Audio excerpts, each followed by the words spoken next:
This is Kelly Wentworth from Survivor San Juan del Sur, and you're about to listen to one of my favorite sources for all things Survivor.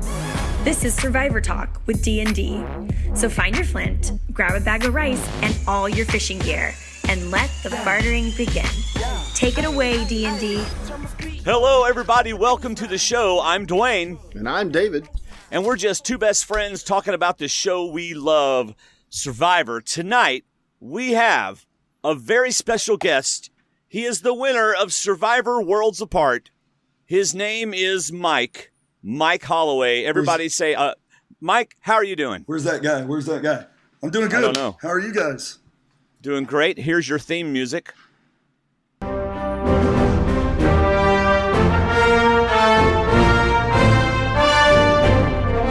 Ladies and gentlemen, Mike Holloway.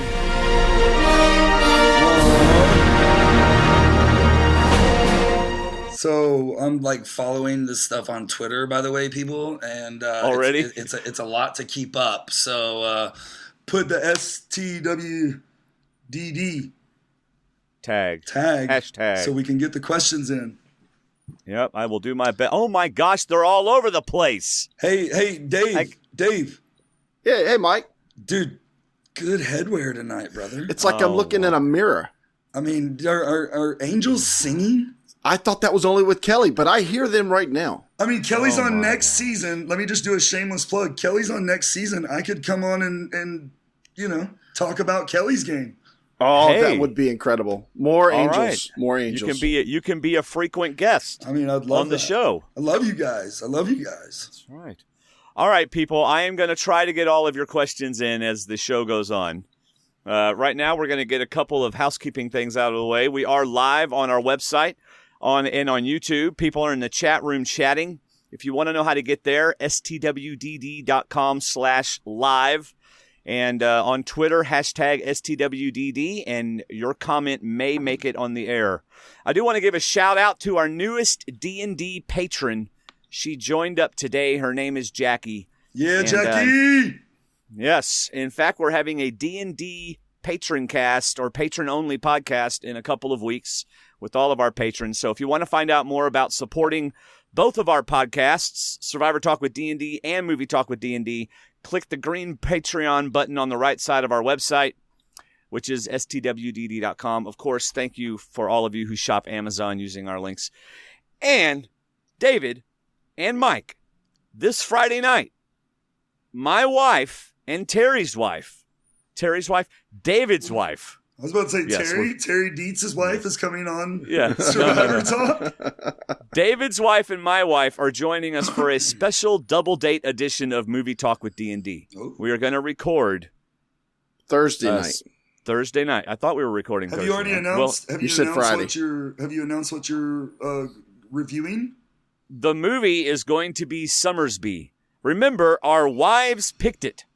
Summersby. Well, hey, that's much better than the movie I watched last night. Oh. Which was?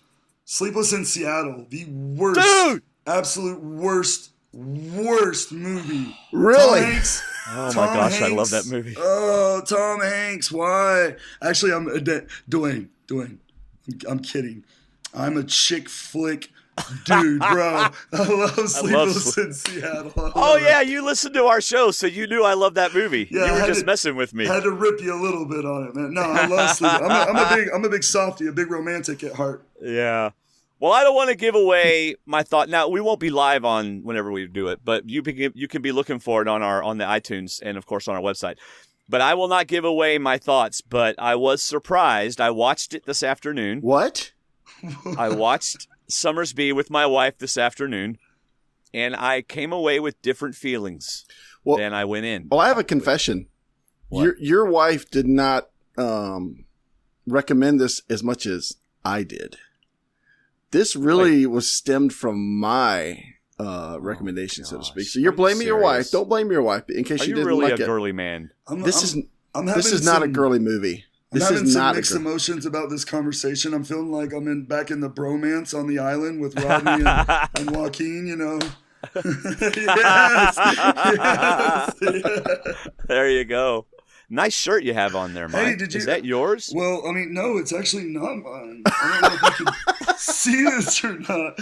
It's like a baby Gap, but I believe we have a patron that is going to get all these signatures that is on this shirt. Yeah, go ahead and stand up again. I have you on the screen now. So that is a women's medium.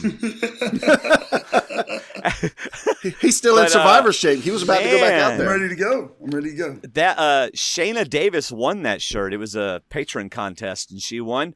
And did everybody sign it from the current season? All 18. I told you I'd get it done, and I got it done, sir. Wow. Yeah, you and Max. So thank you very much. Appreciate it a lot. Well, Shayna, you'll be getting your shirt soon.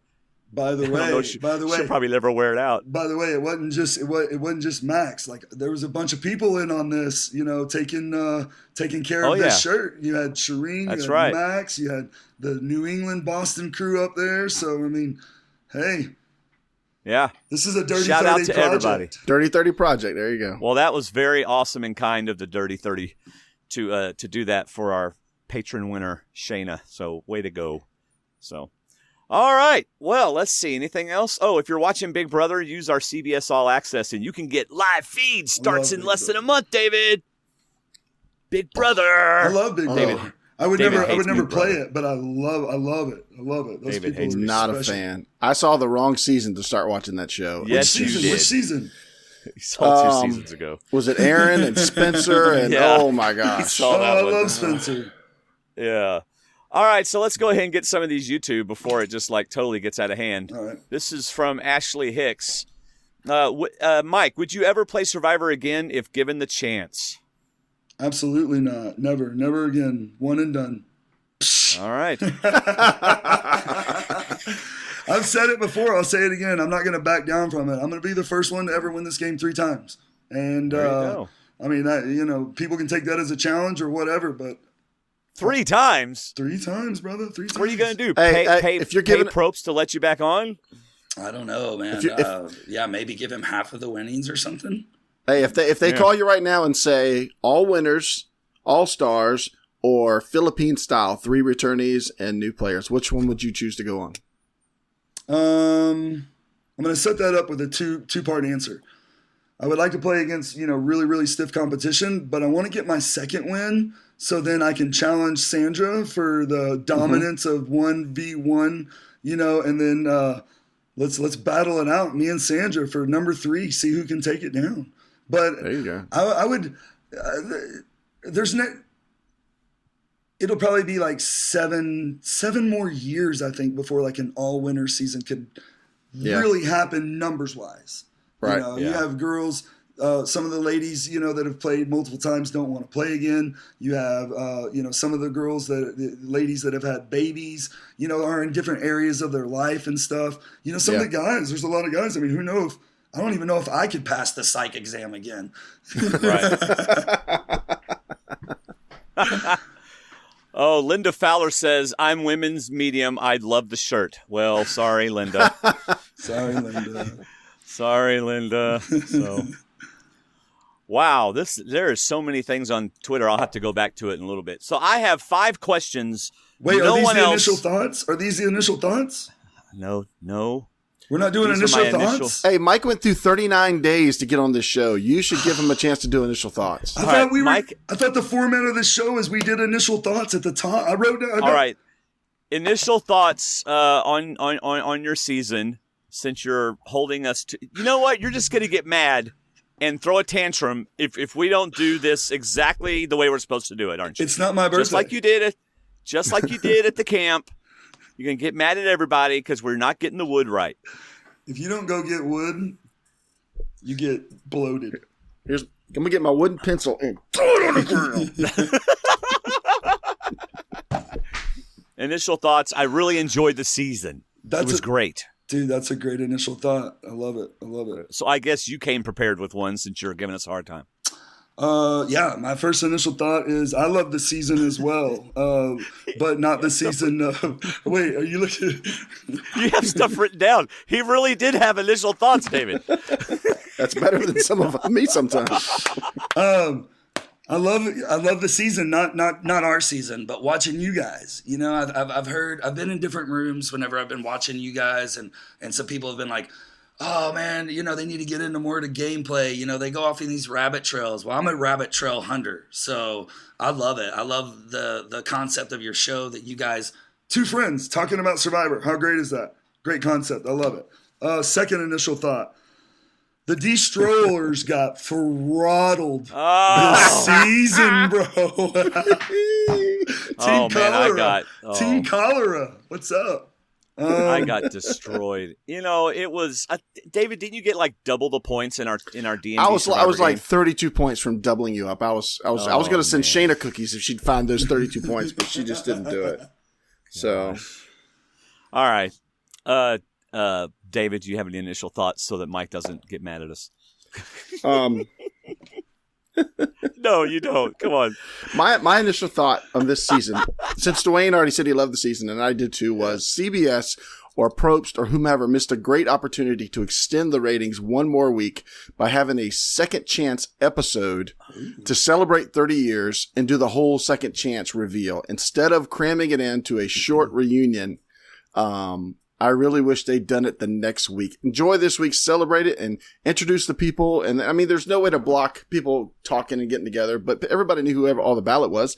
Yeah. Let them keep voting another week, and then reveal a week later. You know, I just really thought they could have done a video celebration of 30 years of Survivor, the best moments. See, Dwayne and I and highlights. Yes, imagine highlights. Yes. You know, like when they're showing a person, and here's Kelly Wentworth's highlights. Yeah, which wouldn't be a whole lot because they didn't show her a lot. But no, dude. Going back to, being a huge fan of the show, going back to the seasons where, like, in the middle of the season, we got that pump up episode where it's like, oh, this is what happened, dude. Right whenever that came on, it was like previously on Survivor. This week we're gonna go over. I'd turn it off. No, I hated the midweek episode. Yes, hated the mid-season episode. Don't like that at all. But they could have done this after the finale. I'm talking about the next week after the finale. Yeah. Have the finale, and then the next week have the reveal for second chance. But you also have to think about from their perspective. They have 10 million, 11 million viewers right there at that point, at that time slot. You know, I mean, we could go on for an hour talking about, you know, different things in the game or whatever. They've got to pump up the next season. I mean, they did it to 29. Yeah. They did it, you know, they've done it, you know, congruently throughout the past, you know, 3 or 4 seasons. That's all good, man. We knew as a Dirty 30, as a group, as a whole, that we had a limited time to have as much fun as we possibly could. And that's exactly what we did. We took this, you know, I mean, we've been called all kinds of names on Twitter and whatever. We don't care. Like, we just had fun. And this right here with you guys, this is fun. You know, I wish every single one of our cast members could come on and say, "What's up?" Is that a CBS employee badge back there? No, what is that you're wearing? Oh, look, there's a Probst cutout in the background. Wait, what's that? We need to get back on CBS's tow line? Okay. There we go. Hey, you know what? You All right, here's a Twitter question that I have the answer for. Oh, yes. What are you going to spend your winnings on? Well, I have a brand new Maserati out there that he bought for me. David's got a new Mustang convertible that he bought for him. So what are you going to do with the rest of it? Oh, man. It's funny. This is really a question that's been asked a lot. But oh, yeah, I know it has, which is why we didn't ask it. No. It's all good. First minimum 10% is going to go to God, going to go to tithing. Right. One of my best friends is starting a new church. And so, you know, it's going to be going to a lot of that. Then I bought, okay, I'll break down and tell everybody. I wasn't going to tell everybody, but my big purchase, I made a big purchase today. All right. And that purchase cost me $5,600. Holy smokes, a whole 0.8%. Dude, that's a lot of money. I know it is. That's half my son's tuition for the semester. Go ahead. It's a lot of money. It's so bad. Okay. So I bought my final immunity puzzle from Survivor. Oh, so, awesome. I mean, it actually goes, the money goes to, you know, cancer. Right. But there's some selfishness in there. I'm not going to lie. Me and Cass, you guys told me that Cass bought hers actually. Yeah, she bought the Final Five puzzle that her husband got to watch her do. Yeah. So she bought it and put it in her garage.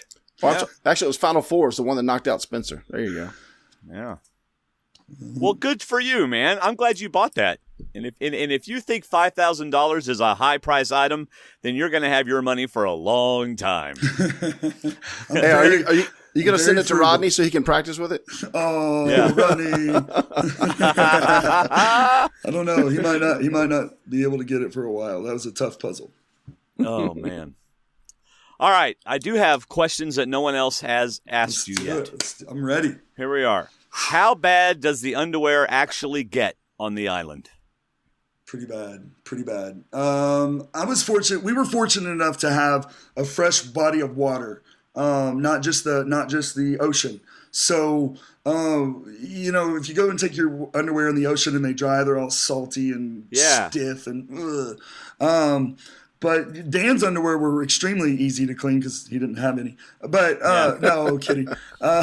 We had a fresh body of water, so we'd go in there and wash and exfoliate. And I mean, I don't know. There's something about being on an island and eating rice and beans that your skin and everything. It's whatever. After a day or two, you get used to it. Well, thank you for wearing the longer underwear, because Philip taught us all a valuable lesson. My thighs are so skinny that you would not want to see that.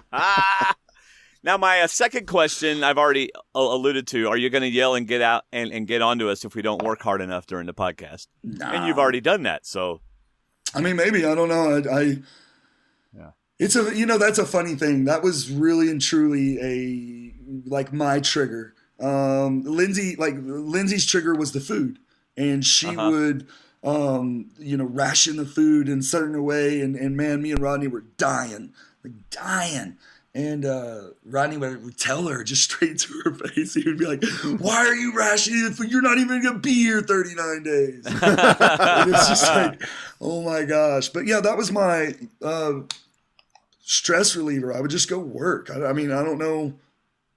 Well, why did they show you? I mean, did you really get upset with everybody for not working? Okay, so the very first time that they show me getting upset is, I think it's the second episode. Everybody's been laying around. We have no water whatsoever. Zero water's been boiled. We haven't even gone and gotten any. And so we get up, and I'm like, y'all, we're leaving for a challenge seriously in like an hour. And it takes a full hour to get a pot of water, boil, get enough fire around it, boil it.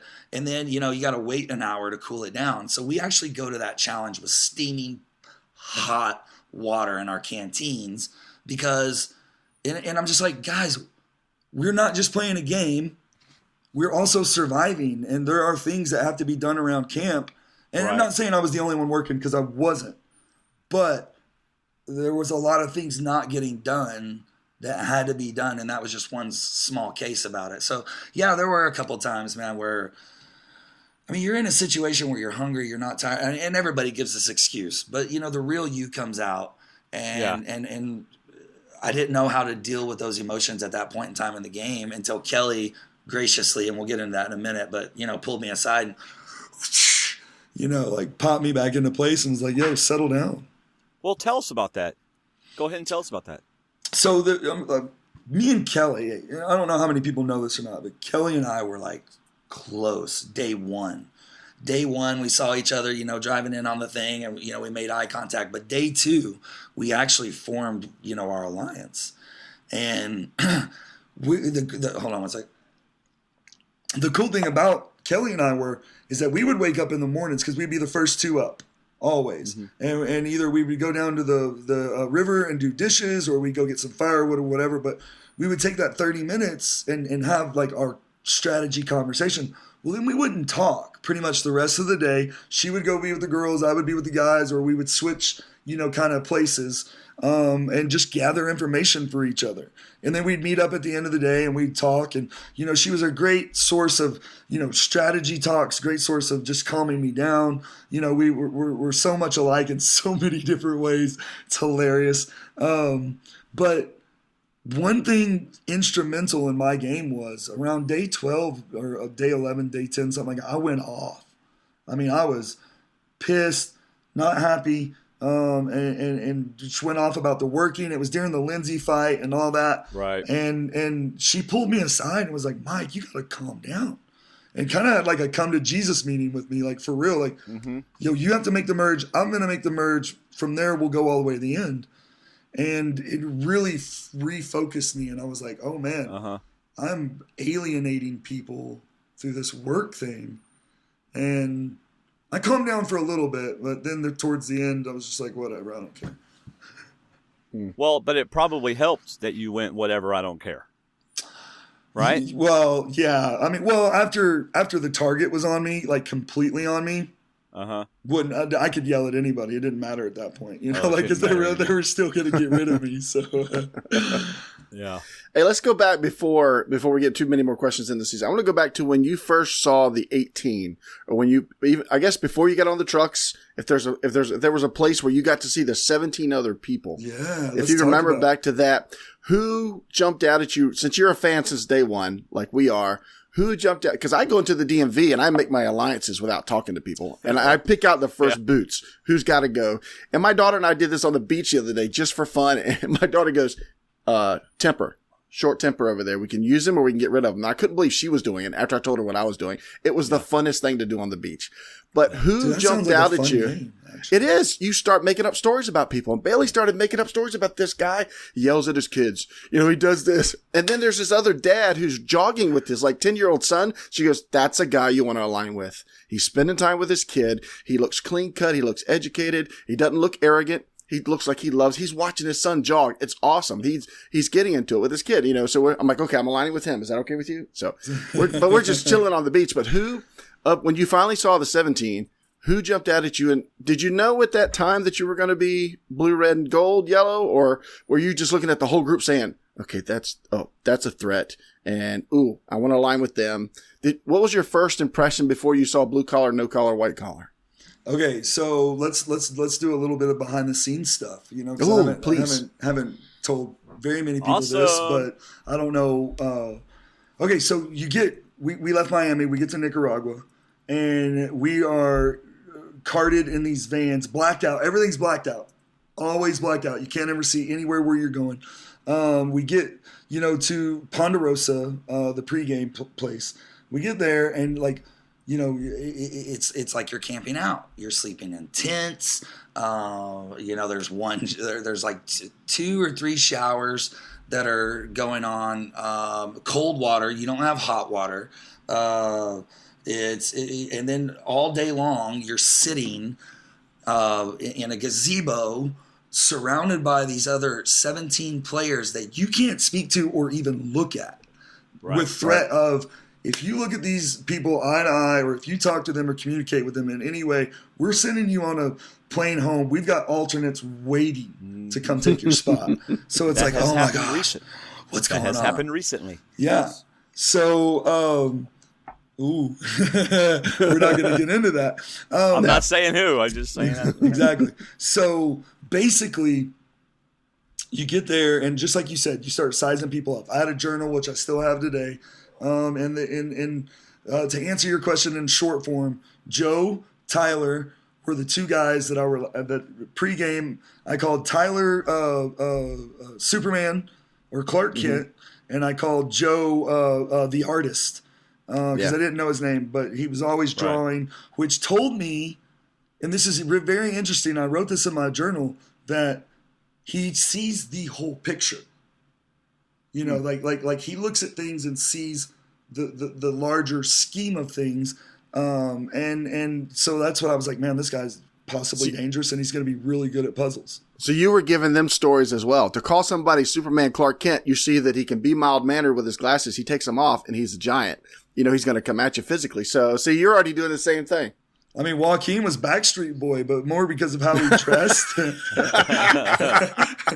because, hey, that dude's slick, man. Don't take nothing away from Walk. That guy, man, he's got a silver tongue. I'll tell you what. He's good kid.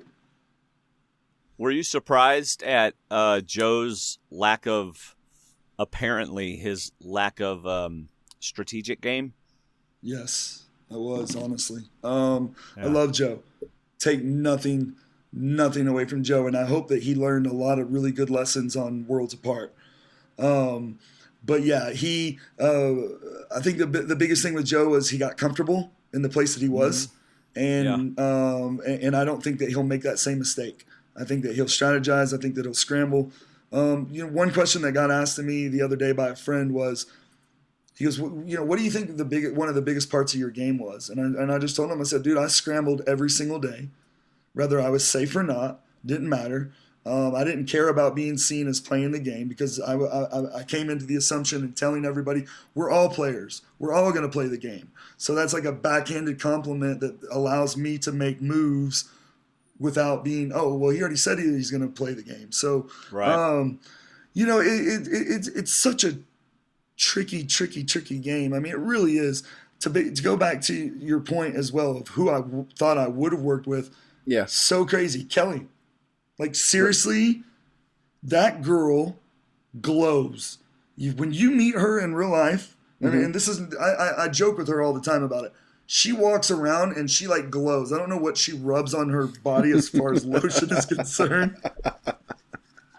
But she literally glows. And it was just, when we finally connected, it was like my heart and my head agreed on her. And it was an instantaneous thing. It wasn't like a prolonged relationship that we developed. It was a 100% instant connection. One of those people you feel comfortable with right away. Right away. Yeah. Right away. Huge part. Gotcha. Hey, so day one, by the way, we actually did get a shelter. This is something funny I wanted to share with you guys. We did actually get like the bottom part of the shelter done, and we had it all laid out, and we went to bed that night. And you know what? Dan is right. He is a fat guy. The bamboo will not hold him. It is hollow. That wasn't funny. The shelter broke in the middle of the night. Really? It's like, and so like Dan's on this side and poor Kelly's over here, and they roll into each other. Oh no! Oh, poor Kelly. And we're all up at the top or whatever, and poor Kelly's laying on this like crack in the middle, and I'm like, Kelly, come switch places with me. So the first night, I get to lovingly cuddle in the bottom of the cuddle puddle with Dan Foley in a broken shelter. Wow. Hey, now we had a question come in. Do cameras run 24/7? Do they ever shut off? They do run 24/7. So we had a chance to see Dan be right about something, and we still didn't get to see it. Oh man, yeah, he was. The funny thing about it was Dan was right about a lot and wrong about a lot this season. Yeah, I just love to see him underneath the pile saying, "I told you, I told you, I told you I was fat. No, get off me." No, Dan is literally a sleeping furnace. You know what I mean? Like at night when he sleeps, he changes the air around him by 2 degrees minimum. Really? Seriously. He's that hot. Is that hot? See, when my wife finally goes to bed, her feet drop in temperature about 20 degrees. Oh, I know. So she's got the iceberg feet that try to find my feet. Hey, Max Dawson tweeted at us. Did you guys see that? Yeah, why don't you say what it is and go ahead and answer it? It's a good question. It says, please ask Mike about the meaning of the #Dirty30 and why we thought it was important to celebrate Survivor. And that's at FY Maxwell. The Dirty 30. Well, when we came back from Nicaragua, everyone was pretty much talking, and we really felt like that we had accomplished and did something special, and we knew that we wanted this family family microcosm, I guess, to stay together and to be in each other's lives, and because this is such a tough experience. I mean, for any of you guys out there that are watching this that want to go on Survivor, this is such a tough experience, and I can't imagine not having each one of these family members that I now have to go through with this. So really, the Dirty 30 is family. That's what it means to all of us. I mean, yeah, we have our squabbles. Yeah, we have unresolved issues, but we're a family, and we take up for each other, and we love each other, and it's a community. What I will relate it back to and I never shy away from this. This is something that I've always said and will always say. People don't care how much you know until they know how much you care. And in this life, my life, I want to love people. I want them to know that there's something different about me because I have Christ that lives in me, and He loved me whenever I was unlovable. And not that any of these people are unlovable, but we're all people. We're just regular people that got an amazing opportunity that love this game, and yet, man, I love these people so much. I mean, they're such a huge part of my life now, and that's what Dirty 30. That's what it means to me. Yeah, we went out there and we played a dirty, dirty game, but we did it with smiles on our faces, and we came back with love in our hearts. So So just for Max, I'll put my white collar buff over my shoulder. Hey, wait. What? Are Angels singing? What's going on here, man? What's happening? Now let me ask. I have a Blackhawks flag. Blackhawks. All right, well there you go. So Chicago okay, Blackhawks. that's my next Chicago, question. actually. That's my next question. Game 1 starting soon. Blackhawks or Lightning? Who's winning? Blackhawks, 100%. Oh, come on. It's even going to be a competition. It's not. It's going to go 5 games, 4-1. 4-1 Blacks. Yeah, but it's going to be fun to watch. Yeah. Hey. How about that goal? Oh my gosh, from behind the line. Oh man. Dude, you love hockey? I love Oh my Hockey gosh. talk. I love hockey. Love hockey so much. All right. I like hockey, but I don't Wow. get to watch the playoffs, which we love. Right now, we're watching college softball because my daughter is a trainer with the college softball team. But anyway, that's Oh, cool. wow. Anyway, How exciting for you. let me There ask was a you, 10-game inning last night, wasn't there? Dwayne. I know your sports is limited. Yeah, UCLA and Auburn. So A 10-game inning. Wow. 10-inning game. Dwayne. Anyway, Hey, y'all want to see something cool? what's that? Dude, this is parchment. That looks like tree mail. This is not Yeah? tree mail. This is Not- actually hidden Idle parchment? community idle parchment that I found Oh, in a wow. Hey, I got one of those too. Do No, I'm just you? kidding. No, I'm just you kidding. don't. tree. So this is what it comes in. It comes in this like little parchment like Uh-huh. this. Yeah. And then you open it up. Obviously the idol's in there. I don't have the idol. That went for way more money than I wanted to spend. Right. Well, Well, if you kept it. yeah, I could have had it. But then they give you, I don't know, I don't want to do it too long because I don't want to get in trouble. But Okay. then they give you this, All the rules. like, Uh-huh. it's Wow, the that's a rules, lot of and then rules. it has a blue, I don't know, can you see the blue? Yeah. Yes. Yeah, It has yes. a blue idol thing. So yeah, dude, there's, That's official parchment. You can't fake that. you can't, Yeah. this is the real deal, legit Holyfield, baby. Sweet. That is awesome. Anyway, sorry, I just Hey, wanted to share that. I know what you should do. Since you just found that, you should do the happy dance for us. The happy, you know what we do when we get Hey, that's a shout out to my boy John Pike, man. He's actually the one that came up with that, like 17 years ago. And it's just something like, we'll be playing a game of ping pong. Seriously, he'll Yeah. slam it on me and he'll, happy dance. So, Oh man, he Hey. must have loved seeing you do that on the show. Then yeah, that's a shout out to the people in my life that know me the best. Hey, Wow. before we got on hockey, you brought up your faith, and I wanted to ask you: were there times in the game where you got to be alone, or got to just draw back on that? And I'm not saying that's an advantage to you, but as a person who also has faith, I find it to be a huge advantage in certain situations where you can step back and say, you know what, in the greater scheme of things, this conversation is not that important. This argument is not that important. This battle is not that important. Get on with it, move on with it, step aside and let things happen, and then go about and continue the way you're going. Yeah, I'll tell you like this. Every morning I would get up. In the later parts of the game, I would just go to where the ladies' couch was because it really was very comfortable. It was that big. The ladies' couch Log. was this big log, and it Yeah. had these sweet cutouts that it had just washed up from somewhere, and it was perfect to lay on. So at the later parts of the game, that's where I would go. And in the morning, I would go and first thing get up and go sing praise and worship, and pray and everything. I was actually on a phone call today with Max, and we were talking about it. And I said, Max, I don't believe that God really cares who wins Survivor or any reality TV show for that matters. But I know that Right. God cares about me. And I know that I spent time with him in the morning times and, and strengthening myself. And in Psalms, it talks about David going and encouraging himself in the Lord. Right. And whenever I didn't have anybody else, to rely upon, like physically in the game, I always had God there, and I always felt at peace. When we would be going to the challenges, man, I would just, go into, if you want to call it the humanistic point of view or whatever, like a meditation mode, if you would. Like I would flip a switch in these challenges, and the only thing that I can accredit to is that it was like God in me flipping the switch and just focused. The really funny, the day that I won the ball challenge where you had to hold with the tongs. Yeah. That morning in my prayer time, I specifically prayed for balance and speed that day. I don't know why. Mm-hmm. Have no idea why I prayed for that, but that's what I prayed for.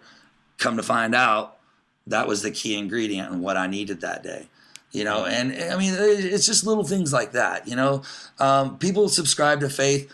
I'm not here to sit here and preach Jesus, down anybody's throat. What I'm here to do is show you the love of Christ and show you that, hey, I'm not a perfect person. I mess up every single day, but that God, loved me, and I'm willing to love you. If that's, in the cards, if we make a relationship, anybody that I come across, man, I try to show the love of Christ. I don't always succeed, but do my best. I appreciated that they allowed that in the edit.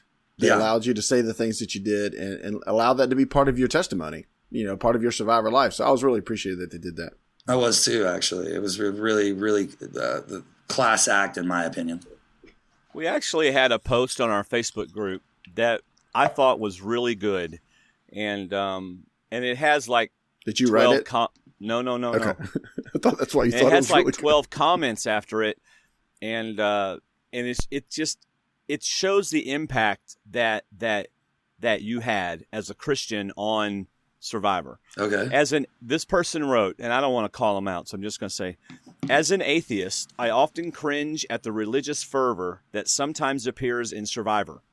The level of hypocrisy and arrogance, as seen with the likes of, and then they mentioned a few people, and others, can send a chill down the spine. All caps. But I think Mike showed how his belief can be used as a personal strength, and the way he acknowledged his feelings at the finale was totally different. Good on him, a worthy winner.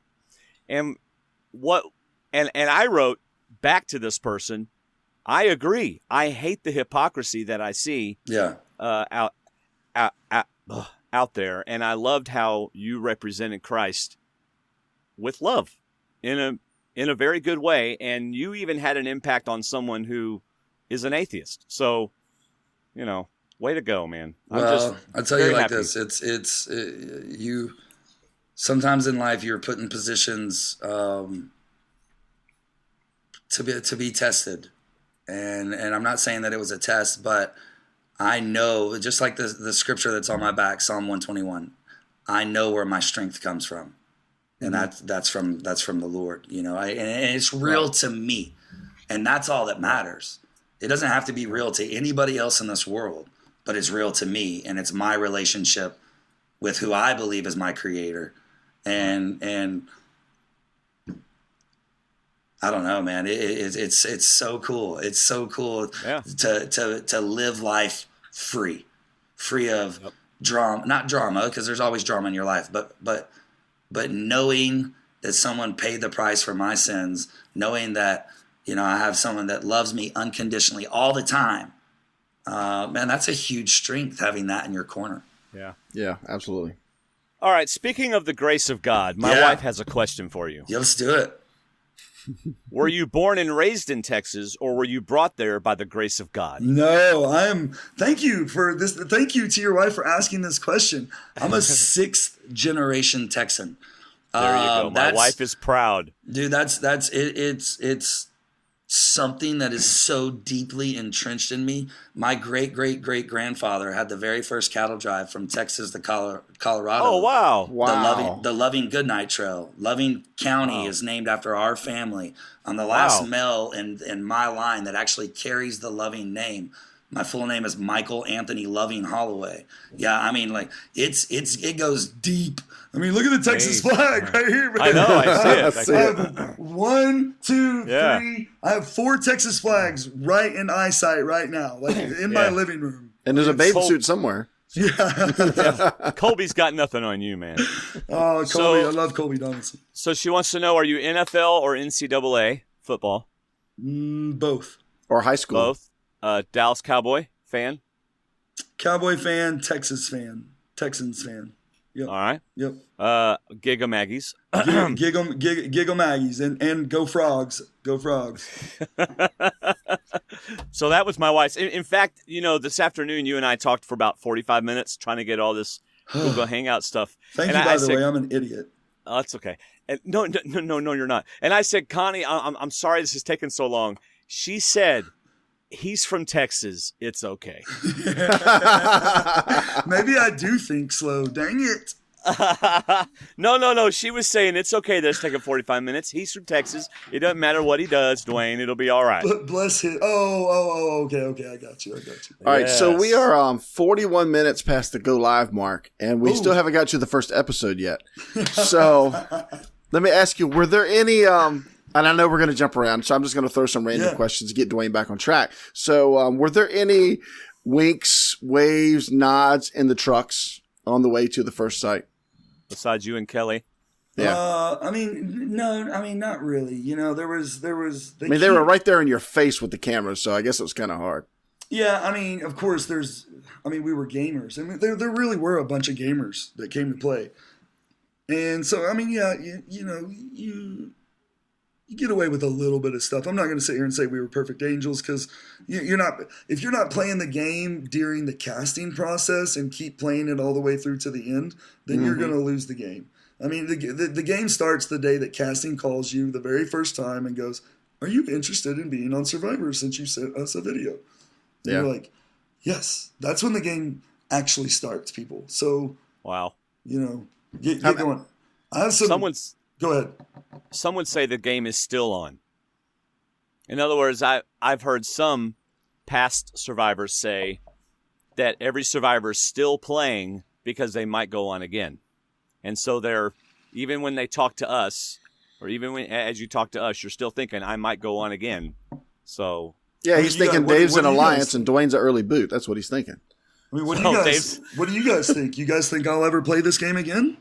Yeah, absolutely. Yeah, well, Probst liked you as a winner, for one. So yeah, I think you'll either be on a winner season or an all-star I'm surprised the refrigerator is not painted in the flag colors. Well, yes. I'm just getting a nice, tasty ice cream treat. Oh, thanks a lot. Yeah. That's what I needed to see. Yeah. I just told you how much I weighed before we got on the air. Why I'm not drinking a Red Bull. He's got to fill up his thighs. He's got to get his thighs back in shape. Dr. Pepper and Snickers. Dr. Pepper and Snickers. Hey, so how many videos did you ever send in? Did you only send in one and win, or did you send in a bunch? One and done. I actually was sitting. I'll tell you guys the story because I already said it on RHAP. But I was sitting there watching Colton kind of quit for the second time, and it made me so mad. And one of my best friends was like, "What are you going to do about it?" So I'm going to make it, dude. Because I've been making Survivor videos for like 10 years, but I never sent one in. Yeah, and I was like, dude, we're gonna piece them together. We're gonna send it in, and yeah, man, it was so crazy the day they called because I was actually home. I was not on a rig, and I actually had cell phone service. They called me from a block number, which I never answer anyways. Mm-hmm. And I answered it, and it was Penny Lane Clifton. Hey, girl, what's up? And just immediately the switch flipped, and you go into crazy Mike mode, I guess. Can you say if you were ever considered for other seasons, or was this the only season you were considered for? Yeah, this was the only season that I was considered for. Okay. Well. This segment of the show is sponsored by Frozen Snickers bars. Sorry. And so good, though. I know, we can tell by the look on your face. All right, David, go for it, man. Keep us going. Oh, that's a good handoff. Dude, I got something from the first episode. I got Twitter stuff. Oh, go ahead, man.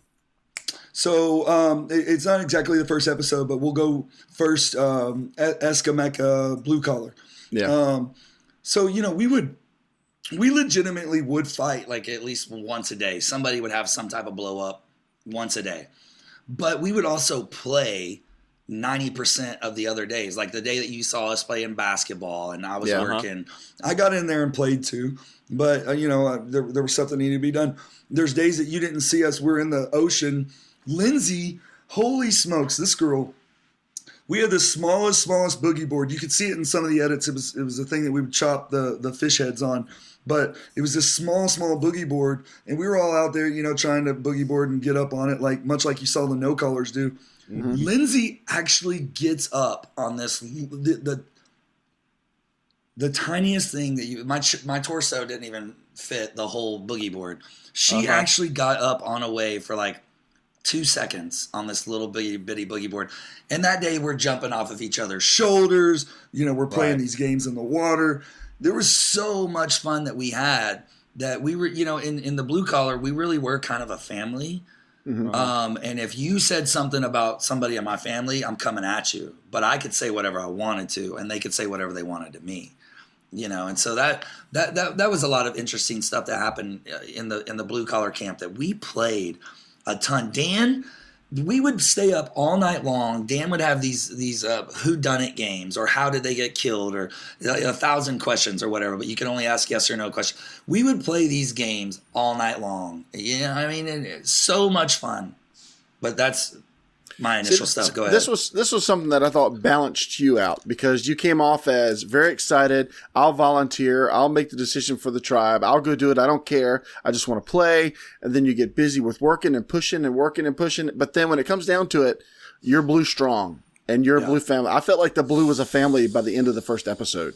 I just felt like you were like the big brother who was kind of bossy, but at the same time, you would knock down anybody that stood up to one of your family members. And I felt like that's kind of a background story that we didn't necessarily get right away, but I kind of felt like that's why nobody wanted to target you, except for Rodney, of course, because he saw your greatness. But anyway, but early on, even though you might have been abrasive or pushy, that it just seemed like nobody wanted to target you because you were like the big brother. Well, Lindsay, I really will give Lindsay a lot of credit in this aspect. When she made that prediction the first day, and no one else made that prediction, nobody on the red, nobody on the yellow. Lindsay, when she made that statement, it legitimately, I was already thinking it in my head. I told everybody pregame. I told Jeff before the game started. I'm sure a lot of people did, but I really believed I was going to win the whole way through. Mm-hmm. I told them in casting. I told Penny all the way through casting. I was like, I'm going to win this. And she's like, yeah, whatever. I'm like, no, seriously, I'm going to win this. This is insane. I would send my stuff into CBS, my wardrobe, and on the box, the FedEx box, I would write winner. Dude, seriously. This is all. Since you didn't know the edit, when that made the edit, her statement, did you get like a extra heartbeat going through your body? Well, yeah, because that was my first tip off from CBS saying you won. Because when I left the game, I really, really felt like I had won. Mm-hmm. And then whenever there was a middle part where during the before the show started, that it really, really questioned it a whole lot. And then whenever I saw that, them putting that on there was just the okay, I won. Okay. That actually leads into a Twitter question from Dylan Power. When was the very first moment you knew you had a legitimate shot at winning this game? A year and a half ago. There you go. That's what I was thinking. You're writing winner on your box. You thought it from day one, if not before. It's really funny. I was out on the rig, and when we sent the video in, and I told my best friend, I made this statement to my best friend. I said, if I send this video in, they're going to watch it. If they watch it, they're going to call me. If they call me, they're going to bring me out to L.A. If I go to L.A., I'm getting on the show. And if I get on the show, I'm winning. And he was like, all right. And from that day, the day that I sent that video in, I started going hardcore, 2 hours a day of Survivor stuff. Whether that been physical, whether it was mental, whether it was talking strategy, whether it was doing puzzles. Didn't matter. I spent 2 hours a day from that moment on. The guys at the rig, I would leave the rig, drive an hour to go work out, 2 hours, drive an hour back. And I specifically remember different times whenever I'd be working out really, really hard, doing different things in different ways. I'm not going to give all my strategies away about how I worked out and got prepared for the game. Right. But it would be 106, 107 degrees out in the middle of the desert in Texas. And I'd be dying, man, like dying. And the only thought that would go in my head was, when you win, you're going to look back on this moment and you're going to be so happy that you put this time in. And I look back on those moments seriously, and I'm like, that's where I won the game. Yeah. Do you think? So, go ahead. Well, you know how I had just said that you're still playing even though the game's over? Mm-hmm. You just demonstrated that. Of course. You know? Right. Of course. So there you go. I'm not going to tell you all of my amazing tricks of how I strategize. I appreciate that. Go ahead, David. So I had two quick notes, but one, you talked about shooting hoops at the camp and everything. And to me, obviously, not losing at challenges probably made for a little bit better atmosphere. But had y'all lost the first challenge, who do you think would have been gone? Dan, 100%. Dan. All right. And 100%. So my other question was, when y'all were shooting hoops, they edited it to look like you guys were shooting in preparation for a challenge. Were y'all shooting at random, or was it because of a hint you got in tree mail? No, we didn't even get tree mail. I remember that was the same episode as that challenge where y'all ended up shooting. It was the day before. That actually happened the day before we went to that shooting challenge, and we had no idea. Sierra and we had that little basket, and they were like, hey, let's shoot some hoops. And so we rigged it up over there in that little tree and, started shooting some hoops. It was, once again, it was very, very, very playful. Like our camp was extremely playful, with a lot of huge personalities. I think our tribe legitimately had the biggest amount of personalities on it, minus Sierra. Yeah. Mm-hmm. And that's not a dig at Sierra. That actually is a very, very huge strength, because her playing the damsel in distress part with Joaquin and Tyler, and even whenever we got into the merge and bringing back information for us. Right. Brilliant. Was that real or was that acting?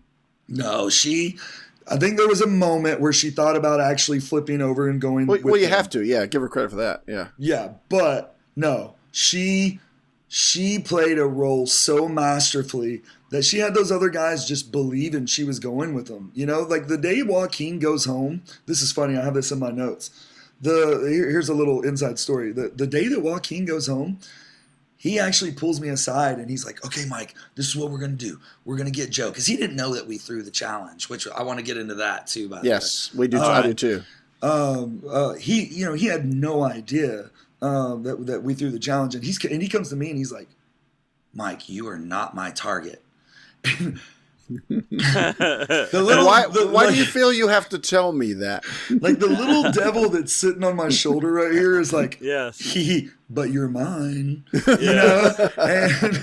And I mean, it's just one of those things with Walk. Walk was so cool. Like Walk really did have the 3 C's in the challenges.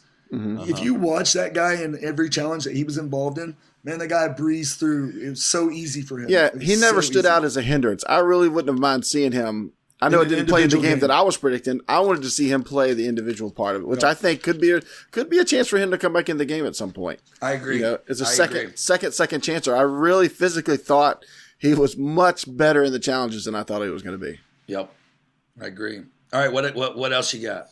Well, go to that challenge thing. Well, hold on. No, we're not there yet. Wait a minute. We're not there yet. Okay. Sorry, David. Sorry. Did you guys see my sweet little merge cup that I got? It's wooden. Oh, nice. No, we haven't been invited over the house yet, so we have not seen all your little trinkets. Oh, well, I'll just periodically through the podcast, I'll just pull something out and show you guys my booty. There you go. Well, don't pull that out, but okay. No, you've seen enough of that. Yeah, family friendly. There you go. All right, so episode 1 and 2 were obviously not blue collar vote outs, so y'all were safe there. Episode 3, episode 3 went from episode 3 to the reunion. That's kind of the episode that was talked about at the reunion. So I wanted to ask you, since I'm pretty sure you were there, if the jokes that Dan claimed were being said, the your mama jokes and stuff, if that actually happened. Obviously, we didn't see it in the 85 to 90 seconds that were shown on TV at the reunion, but did it ever happen the morning, anytime around that time? See, Dan and I have had a talk about this, and I think even Rodney and I have talked about this. But no, that conversation that he was referencing actually happened like a day before or something like that. Mm-hmm. And it really was. You know, we were talking, oh, ha, ha, you know, you say this to your boys, you say that to your boys, and blah, blah, blah, blah, blah. And so, I mean, I believe that Dan was – no, I don't believe it. I know that he was referencing that conversation. Yeah. It was just a classic Dan Foley moment. It was the wrong thing to say at the wrong time to the wrong person. Absolutely. And, you know, and like that statement, seriously, is something that not everyone in America, but a lot of people, especially, you know, people that, from what I understand, from up Maine, up Northeast, are a lot more brash in how they speak about things. If he was sitting in his basement with his 5 buddies, that comment would have never even been, it wouldn't have been, but it was on national TV. So, yeah, Dan's gotten a lot of flack for that. But here's the thing with Dan. I really don't believe that Dan has an ill heart towards anybody. You know, you either love Dan Foley or you hate him. And I don't hate him, so there you go. Yeah. Yeah, to be a 24-hour gap and to suddenly say a comment like that, you know, Dan feeling obviously comfortable enough to say it, but Rodney obviously having an actual reaction to it just totally set it off. And I mean, that makes sense that it would have happened 24 hours sooner, you know. Once again, that conversation was completely squashed 5 seconds after it happened. Yeah. Right. You know, that was not a lingering thing. And, you know, what Dan was referencing too, though, we really did get back from that bucket challenge that day. I think it was the bucket challenge. And we were wiped. Like, yes, it was that challenge. Out. Yeah. And I mean, we've been eating half as much as the white collars and the no collars. When they brought all of their rice and stuff over to our camp, I was pissed. I'm like, we have like half a jug and you guys have like this much rice. Like, what? You know, but so looking back, those first 3 episodes, would you have done it differently? Would you have eaten more? If he could get rid of Lindsay, he would have eaten more. I'll answer that question privately with you guys. Okay. Oh, that's so mean to everybody else. I'm sorry, y'all. It's really not. No. It's a future question. I mean, write that down, Nate.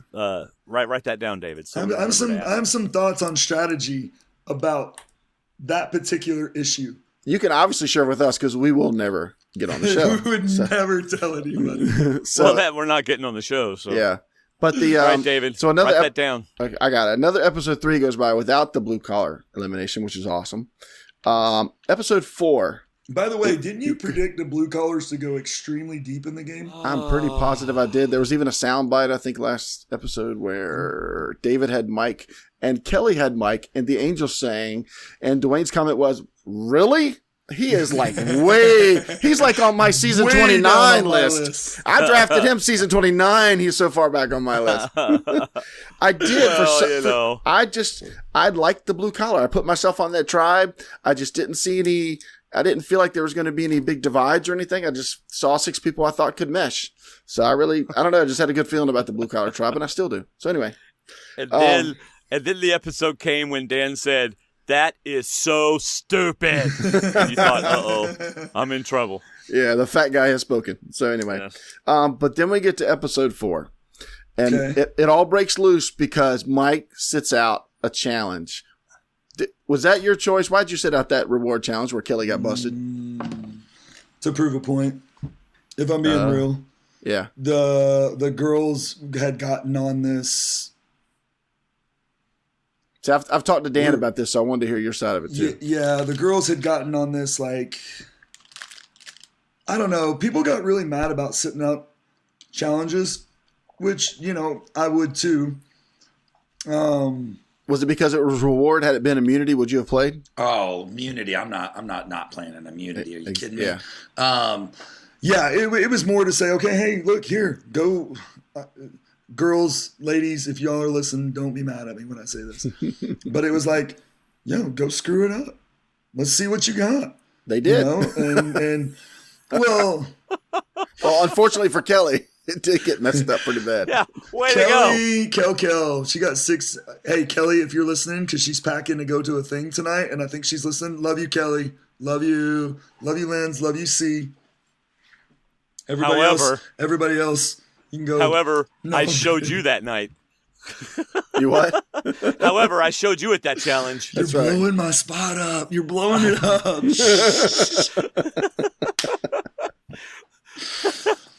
No, you know what?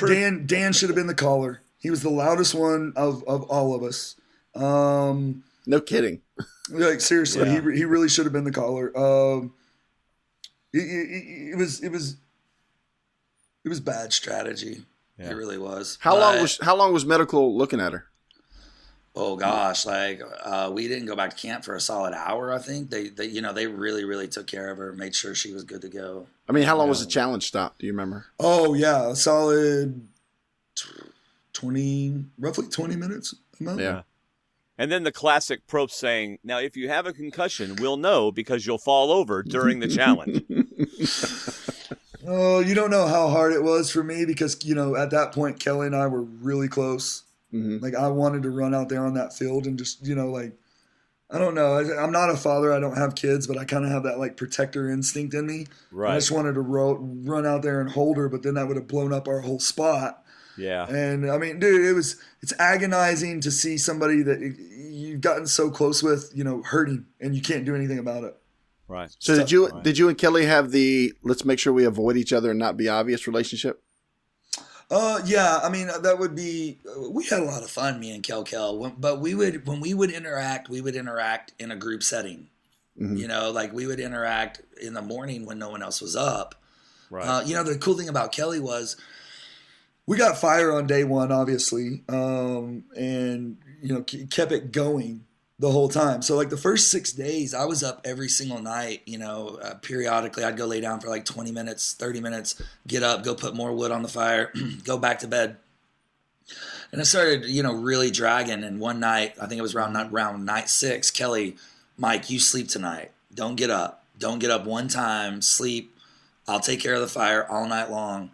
And man, just that sentiment alone was huge for me. Just somebody caring enough saying, hey, I see what you're doing. Yeah. Recognizing. Take a break. Let me do it. And that's where that's a moment that's with Kelly that supersedes the game that goes further than game. That's real life compassion. And I don't mean to insult, but I never got the sense we would have heard that comment from no collar or white collar. It's just, to me, it's almost something like a blue-collar comment would say. They see the load that you're carrying. They're willing to carry the same load, so they'll step up and do it for you, just to help you. Yeah. Well, you know what Joaquin says? We can't build a fire because we hire people to build fires. We hire blue-collar to come over too. Yeah. I'll take your money to come build you a fire. There you go. All right, so the next immunity challenge ends with that ball in the hole thing that you really probably couldn't practice from home. I think it was that one. You definitely couldn't practice that from home. No, not. Are you talking about this ball? This ball right here? The one you're holding up in front of the camera? Yeah. Is this is the ball that was in the middle of that maze? Yeah. This is the actual ball right here. That you tried jumping 4 feet at a time? Is that what you're doing? Go for the hole. Go for the hole. It's an hole. Oh, I hope they're really not mad at me for taking this, but I kind of got permission, so sort of. But, oh, did you actually take it from the challenge? This is the ball that sat in the middle of my hole. This is the ball. All right. Wow. There you go. I'm saying, did you sneak it back to camp? Yeah, and straight into my bag and never to be seen the rest of the season. Well, good things Probst doesn't watch. So after they went through Dan's bag, then they went through Mike's bag and said, Mike's got all these challenge artifacts in here. Yeah. Hey, I did ask. I'm not gonna lie. I asked. All right. Hey, here's our frying pan. Here's our machete. No wonder there's all this stuff. My best friend, one of my best friends, made me a sweet machete that has the Survivor logo, the Worlds Apart logo on it, and then blue collar and all of our names, white collar, no collar. Nice, sick machete. Very nice. All right, so after that loss, unfortunately, my blue collar is going to be broken up. So Lindsay, strategy or harmony? What was behind Harmony. her exit? That was my feeling as well, because I mean, it could have been who was the other option? Was it Rodney for them? That what the girls wanted was Rodney. Yep. So, but Rodney's still muscle. And if you've had talks with Rodney, have you already had talks with Rodney at this point? Bonding? Yeah, we had a strong. Like me and Kelly had the strongest alliance, obviously, and then I really, really worked on Dan or worked with Dan, whatever you want to call it. And we developed a good relationship in the beginning part of the game. So, I mean, we were 3. The girls were 2. They were Lindsay and Sierra were 100% in lockstep. They were, spending loads and loads of time together all alone. And we just decided we had to break up that couple because if there was something coming up where we were going to be switched around, that those two would always vote together. And if it wouldn't, it's not necessarily good for all of us. Yeah. So, but this is all along the time too that we, again, a year and a half ago, I'm developing strategies with one of my best friends who's, a huge fan of the show as well. And, we come up with a strategy about, okay, so my initial tribe, how do I keep numbers from my initial tribe if we get split up? And that's where the strategy came in of throwing the challenge. In the game of Survivor, everyone knows there's a stigmata around throwing a challenge in the game of Survivor. I feel like it's a very unutilized strategy, honestly. Yeah. If you're doing it for the right reasons, not to just get rid of somebody. But in our particular case, it was so unique. Kelly was the only one over there. We had laid groundwork. Okay, I'm going to back up for just a second. And I'm going to look really deeply into the camera because however many people are listening, I'm going to tell you something right now. Listen to this. If you're going on Survivor, before the switch up happens, have a plan in place of what you're going to do when it gets switched up. I can't tell you how many people that I've watched play this game that have no plan in place for when the switch up happens. And so, I mean, that's what the deal was with that. I wanted to make sure that we got as many numbers through to the merge as we possibly could. So we decided that if we had the numbers, we would throw challenges until they whittled the numbers down enough to where we were merged. And that was at 6. So then we get rid of Lindsay, the split vote, which is a crazy thing to do your very first tribal council ever. By the way, keynote here. The moment that I realized that I was playing Survivor, like actually playing it, we're sitting in tribal council. This is day 12.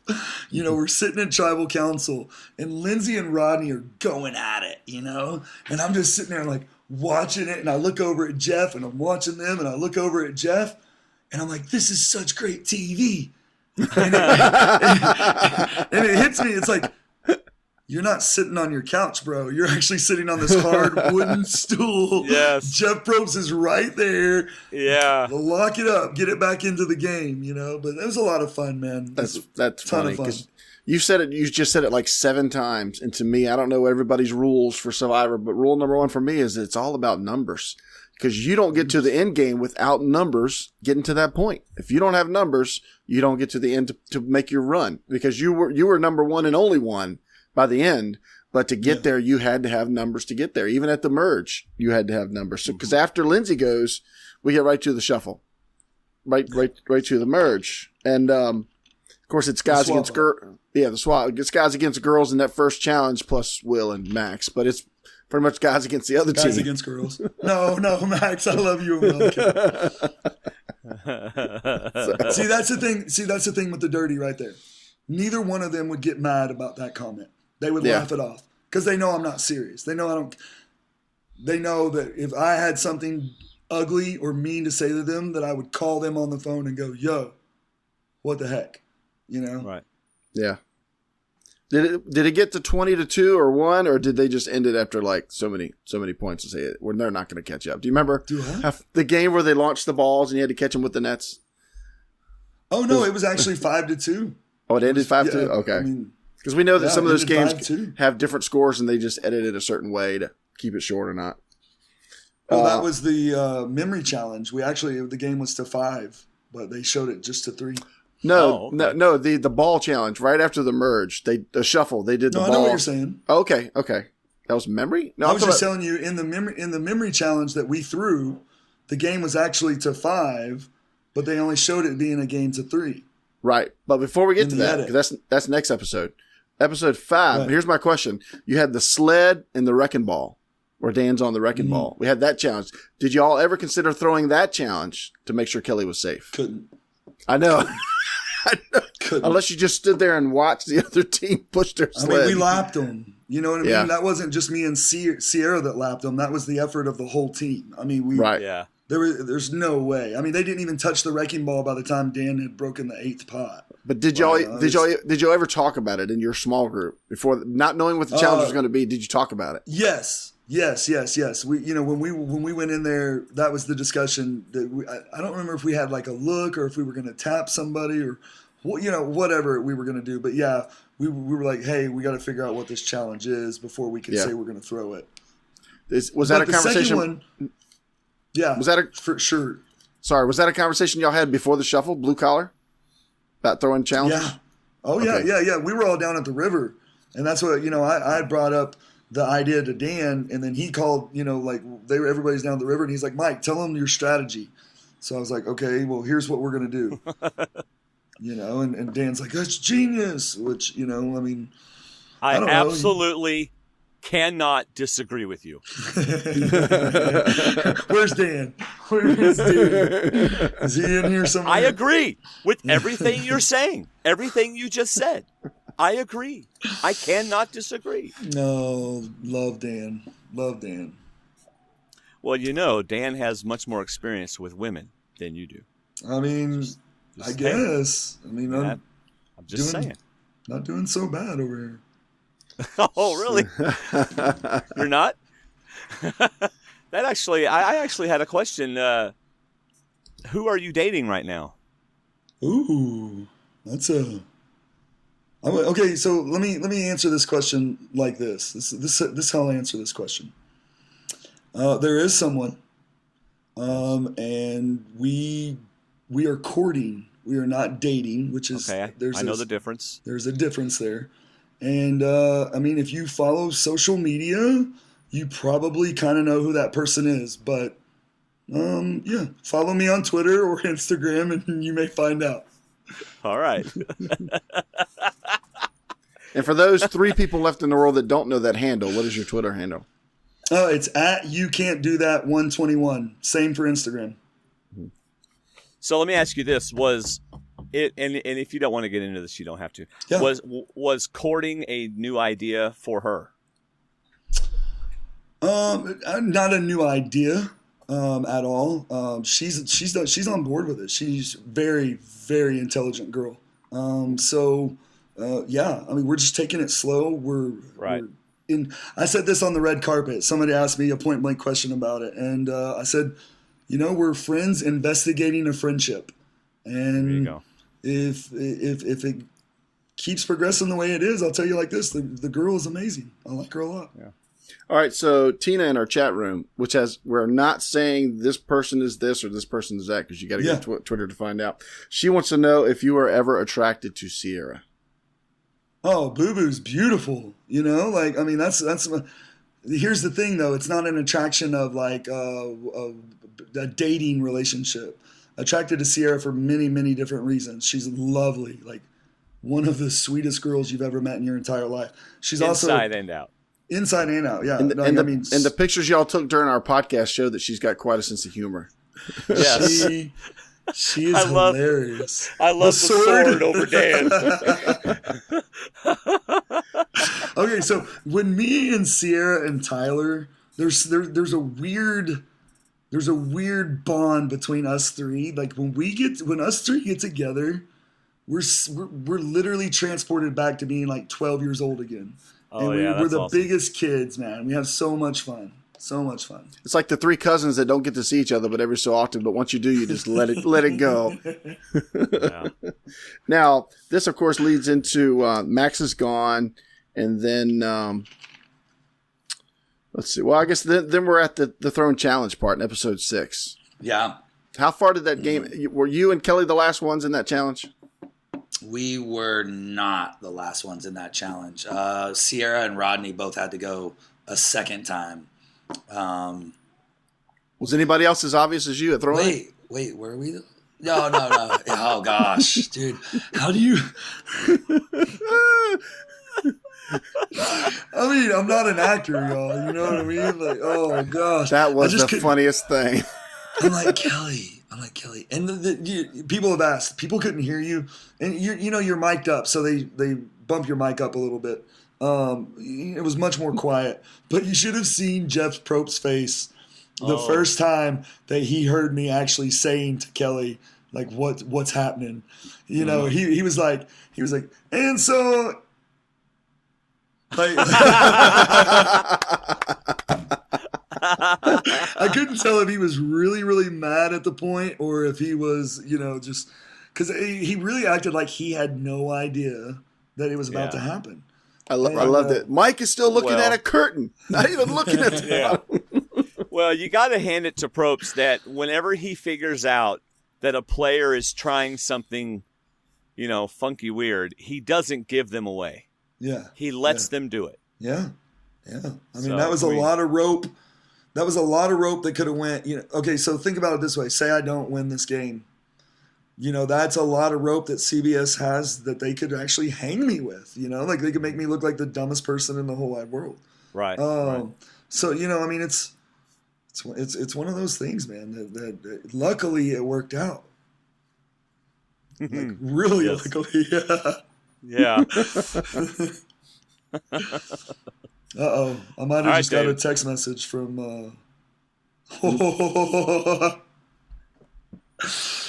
yeah, I just got a text message. From? Someone. From she who may not be named yet? Yeah, sorry. And it said? Shut your mouth, stop talking about it? She might get mad if I read it, actually. Oh, okay. No, read it. No, it's nothing bad whatsoever. No, but I mean, like, she's watching right now, whoever this is? She said she was. So the chat room right now is aglow with a guessing game. So they're your Twitter is being trolled extremely hard right now. Yes, I bet it is. Yeah, I could just imagine what the text said. Shut your mouth or we don't go out to dinner tomorrow. Get back. No rabbit tracks. Get back on Survivor. Go make more money. That's right. We are known. Hey, look. If you're a first-time listener to Survivor Talk with D&D, get used to the rabbit tracks. Oh, I love it. I love it. Sorry, y'all. We do there are other podcasts that are just Survivor. Yeah, well, we're not that. Well, that's not us. But we're going to go back to Survivor for a second. Because David's let's go back. David wants to go. He's really into this. David's got to go to work in about 4 hours. So no, I'm just kidding. Oh, okay. Let's do this. Not really. Hey, I'm just letting the questions pile up. We'll do them all at the end. Were you on board to vote out Joe at this point after you threw the challenge, or were you still on the fence about which way to go? No. Here's the thing. Dan Foley gets mad credit for this. I was down to Joe before we went to the challenge, and Dan had brought up to me Joaquin before we went to the challenge, and I was like, I don't know. Let me think on it. So I went to bed that night after everything was done. In the morning of the challenge, we woke up. And I looked at Dan and I said, you know what? I think you're right. I think you're absolutely right. We need to, get rid of Walk because he has Tyler and Mama C, they had talked, a lot about Shireen in a negative light. And it just didn't resonate with me when they were saying stuff about Shireen. Mm-hmm. So I couldn't really tell if they were with Shireen or not, but I knew Tyler and Walk were together. And then watching Walk and Rodney together, and then it all started piling up. And that night whenever I was sleeping, I woke up about midway through the night, and I went and sat by the fire, and I started thinking about everything. And I was like, okay, Joaquin goes, we're sitting at, 4, 4 and 5. So I'm just doing the numbers in my head. And I look at it, and everything just made sense to get rid of Joaquin and not get rid of Joe. And then I started thinking about it from the aspect of, man, I can go to Joe and tell him that his butt is on the line, come in like the savior, and maybe it keeps my name out of the no-callers' mouths for a couple votes when we do merge. Yeah. I mean, this is not hindsight. I thought about this after the game's over, and this is something I'm going to tell you. This is legitimate in-game thinking. And so it was always about currying votes, checking in with people, touching base, seeing where everybody's temperature was all the time, So, yeah, going into the challenge, I knew that I wanted Walk gone. Yeah. But the day before the challenge is actually when Dan came through. But then there you go. Reference back to the Bible, a little scripture. There is a multitude. Wisdom is found in a multitude of counsel. Even if that's, you can find. You don't always have to come up with a plan. Great leaders, great strategists, or whatever have counsels around them, right, that help them make decisions. So absolutely. That kind of sounded like I just called myself great. That's horrible. Please don't think I'm no. But it's wise to look at different options. You can't necessarily be focused on one. One person's never been right all the time, except for Jesus. But otherwise, nobody can be right every time. Right. But Joaquin, man, that was a huge vote. I mean, he was so social. Rodney loved you for it. Oh my gosh, he was so hot. That's my next note. My first note for episode 7 was this the breakup in the beginning of the Axis of Evil? Because this was going to be the main storyline for the next 5 episodes. And I was telling Dwayne that I used to watch wrestling, and occasionally it still pops up on my TV, and it's big in Texas, I know. But the wrestling shows every week, they build up feuds for the big pay-per-view once a month. Yeah. And I felt like week after week we were getting Rodney jabbing Mike. Mike taking the jab and getting ready to throw back. And never making contact, but the two big hitters, week after week after week, were getting closer and closer to that pay-per-view event. And I felt the Rodney versus Mike pay-per-view was coming. And we got it in the finale. But to me, that was the big battle coming up. Was it paid off? Let me ask you as a fan, was it paid off? No, because Carolyn ran interference. She took him out for you. Really? Carolyn took him out for her? Well, she did in the fire challenge. Yeah. So that, okay. Mike actually stepped out of the ring and let somebody else take care of his dirty work for him. Delegation. No. Hey, you asked the question, it's going to come back with an answer. Hey, I love it. I love it. What I liked. I thought it paid off. I loved the fact that you and Rodney were at each other the whole way to the end. Okay, did it pay off? Yes, it paid off because, and I agree with Dwayne, I like that you two were faced off the whole time, and at the last minute, you threw him a shot that he never saw coming. He never saw it coming, which is why you outwitted, outplayed, outlasted him. Because that's just the game. He never saw it coming. He was so torqued at the end, he never imagined him not being in the final. And that he didn't. That was the payoff. Great. His post game comments were the payoff. The day that I'm teaching Carolyn how to do the fire, Rodney's writing his final 3 speech. I thought it was so fitting. I came back and I was like, Arts and Crafts Day, and he was like, no, I'm writing down things, and I was like, oh, how many bros did he have on the speech? Did he have bros throughout? You know what? Rodney was extremely articulate and very had some really good thoughts in his final tribal speech. It was pretty. He was up there for an hour. Well, I could say this because I don't know if anybody's listening, but I was at a wedding last night where one of the groomsmen gave a toast that went on. If it was 10 minutes long, it was 9 minutes and 30 seconds too long. And I think Rodney could talk for 30 minutes, and I would laugh through pretty much the whole thing. Okay, here's the thing. 2 things, since we're talking about Rodney, 2 things I would love to say. Number 1, I didn't understand how dangerous Rodney was until I came home and watched the edit. Oh, you know nice. what I mean? Like Nice. I truly didn't. I knew we were headed for that battle day one, like you talked about. I knew we were headed for that battle. But I didn't respect his game, his social game, his ability to form this crazy alliance of people that have no, on paper, like reason for being with each other. And he held it together. And that's what's even more impressive to me is that, man, you know, for a guy that pretty much never seen an episode, maybe watched, you know, half of a season before he went on Survivor, you know, he had a really good social game.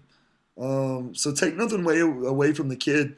Rodney, I love you, but get better at challenges, bro. And you may be able to win this game one day. Yeah, really. I mean, if you look at that last tribal council, you couldn't have voted him off because Will wasn't going to vote against him. Right. There wasn't any way. So your only chance was to get Carolyn. I could never get Rodney. I could never pull the numbers to get Rodney. Right. After the vote that took Lindsay out, I had the numbers to get Rodney in that vote early on in the game. But after that point, I never had the numbers to get Rodney again until Final Four.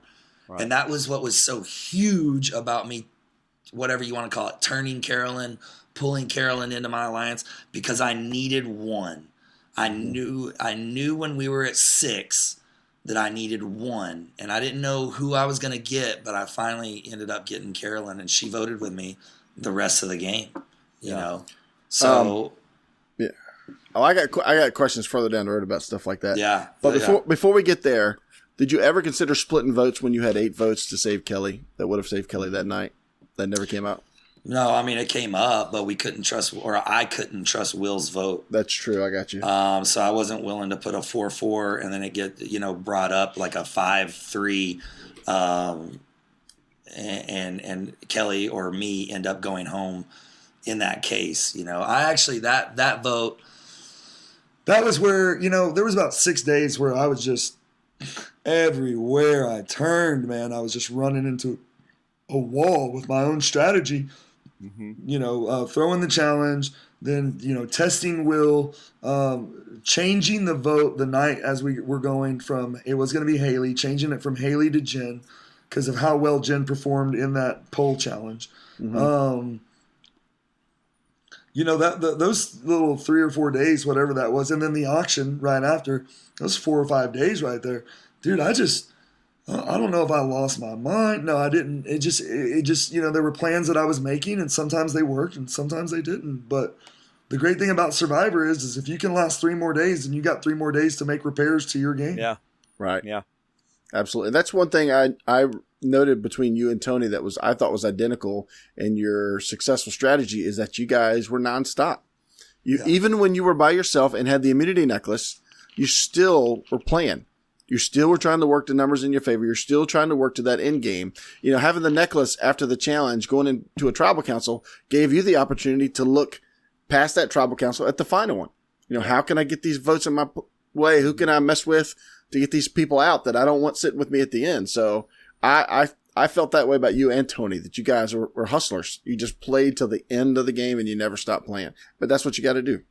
That's exactly what you got to do. I mean, we're getting into the part of the game now, which is part of my favorite part, because the first 4 votes on our jury, I knew that those were the most important people in the game. Yeah. So, you know, Haley, we'll just run them down real quick. Haley and I would go on boa hunts. You know, we would go look for boas, and this crazy little girl, I'm not crazy, I love Haley. She, you know, she's fly by the seat of your pants. I mean, she's no collar, but she's deeply, deeply convicted in the things that she feels strongly about. And I mean, the thing with Haley was so funny. She would sleep by the fire every night. And like the wind would blow through and she would get like ash and stuff like all over her. She'd be like just so dirty, but like that pale face white dirty. And here's for all you guys that are listening. She would be beautiful. She would wake up and like she would wake up in the morning and open her eyes and those beautiful blue like deep set eyes would look at you and her all dirty face, and you're like, oh my gosh, Haley Ford, go wash your face or do something, get out of here, because I mean she's so pretty. But developing relationships with Haley, Joe, Jen, Shireen, that's what won me the game. Let's be real, because Carolyn and not Carolyn, Sierra and Rodney split the vote, which means I needed 4. And I had those 4 in locked down. Joe appreciated, in my opinion, the physical aspect of the game. One thing that really, really bonded Jen and Shireen and I was the day after the blow up, like when you see us there in those caves. Mm-hmm. Shireen is like, we're going to find the idol right now. I don't care. We're going to search all night long and we're going to look for it. And I was so tired at this point. And I just look at Shireen and Jen and I was just like, I have it. And they're like, what? And I was like, I have the idol. And they were like, no. I'm like, yeah, I've got it. I don't really feel like going and search it. And that's where Jen and my relationship really turned around. That's really what solidified Shireen and I's relationship, even though, the incident that happened previous to that.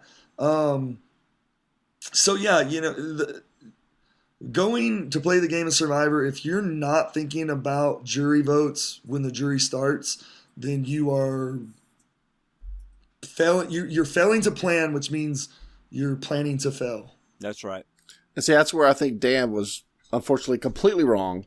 And when he told you at Final Tribal that you just didn't care about these people, you cared about yourself, but you didn't care about them. I'm like, I count 4 right there that I think are pretty good friends with Mike when they left the game. Yeah, so no, I think you did care about those people for sure. You have to. Exactly. How soon after Joe showed Tyler the clue that you got the clue from Tyler did you find that idol? The time from when I got the clue to finding the idol? Was it same day, afternoon, or? Same day, 12 hours later. And I'm presuming you're hunting for the idol all the time. All day. Yeah. All day, every day. Well, I mean, okay, so there was a lull in from about day 6 to day 12 or 13 where I didn't go crazy looking for it every day, but I would still go look for it. But no, that day, early in the morning, tracked them down the beach, like they were on the beach and I was on the back path, tracked them the whole way, saw Joe pull out the clue. And the only thing, and I said this on the other podcast, the only thing I could think of was Blitzkrieg. That was the thing that came into my head. So I was just bam on it, and I just kind of blitzed them. Yeah. Got on there, and Tyler actually looks down at the pot that he's cleaning, and he looks back up to me. And when he looks back up to me, he's like, I have to talk to you. He mouthed the words, I have to talk to you. Yeah, and Joe's like, he didn't even see it. So right from that point, we left, and then Tyler goes and, eventually tells me the clue to find the idol that I play to vote him out. Wow. I love you, Ty. Hey, awesome. Hey, since we are on Tyler, such a funny story, or at least I think it's really, really, really funny. We were when we won that Snickers reward. So you saw at the end of the edit where Tyler tackles me into the water, right? Yeah. Mm-hmm. When my head hit the water, Tyler's head smashes into my head and almost knocks me out. Oh wow! When I hit the water and came up for air, I was disoriented and Tyler actually grabs me. It saves you. And pulls me into the dock. And, they're pulling, you can literally see them pulling me out of the water, and I'm still kind of whatever. But it was really funny because we were, got sacked by a kicker, tackled by a kicker, whatever. But we're on the boat. These are the kind of fun, done moments that we wish that you guys would have gotten to see. we're on the boat on the way to the Snickers Challenge, and they've got the Cineflex, or that's, hey, by the way, everybody, that's inside information for the helicopter, Cineflex.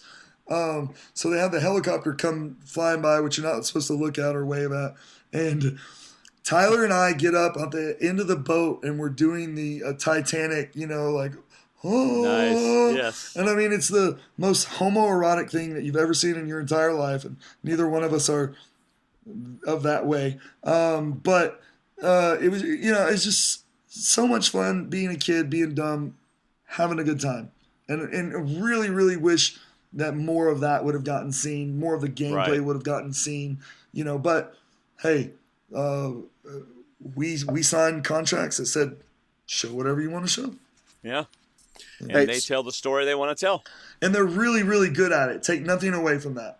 They are really good at what they do. I mean, amazing. Hey, by the way, just quick plug. Love you, Jeff. Love you, Mark. Love you, CBS. I'm available for future seasons. Not for a year or so at least. I got a behind the scenes question for you. In that challenge that ended in a puzzle, how many times did Dan really get it wrong? Was it just the 2, or was it more than twice? Two. Okay. Yeah, but he also you gotta. I think the first time 15 or 20 seconds. Really? And then the second time I think was maybe. They might not have changed it. I could be remembering that wrong, but I think there was a more delayed penalty for the second time. But Dan, he said at the end of that, it was so funny. He was like, "All I saw was colors," and I'm like, "Well, there's words on those colors, Dan."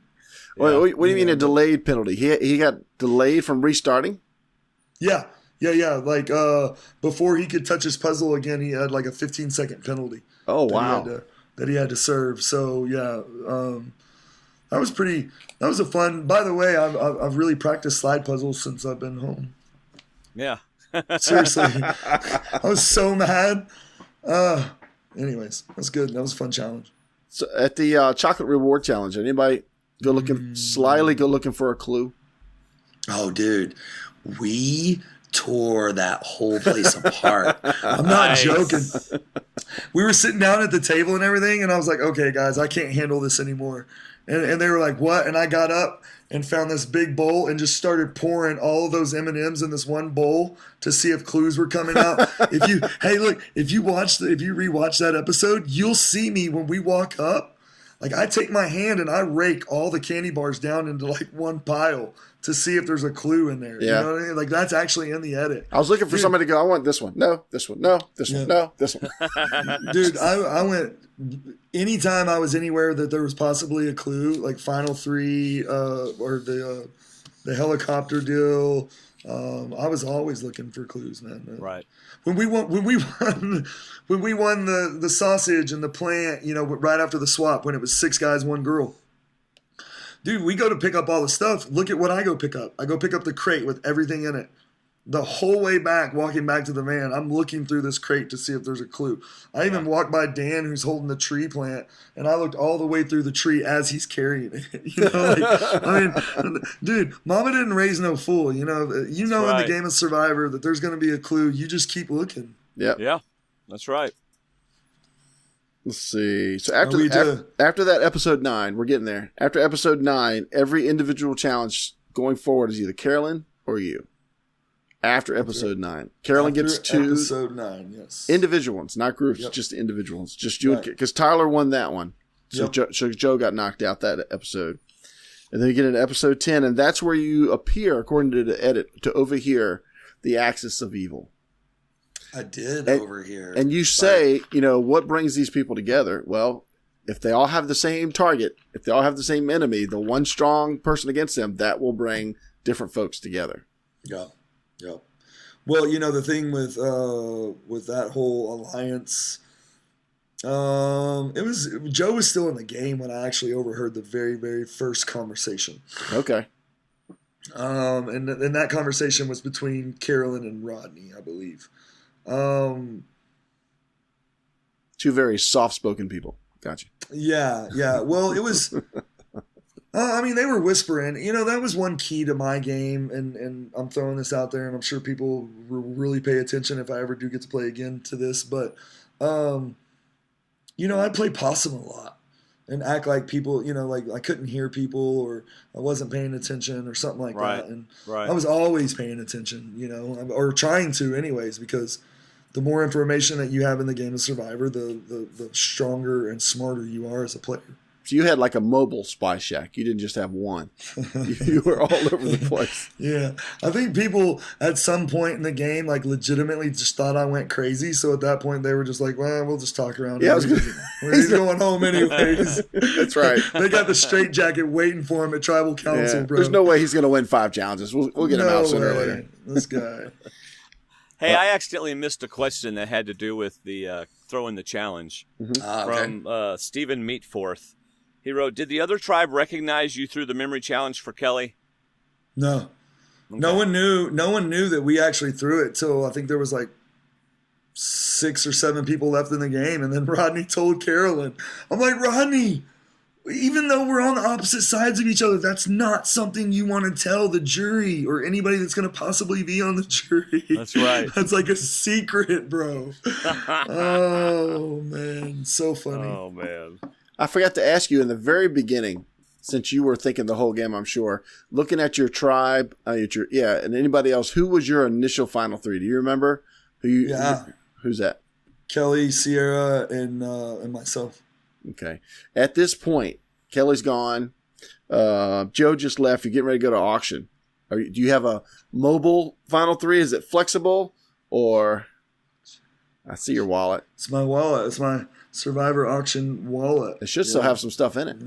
Well, it doesn't have. The only thing it has in it, I'll show you, is my day 39 tag that says I was 188 pounds when I went in the game, which is not true.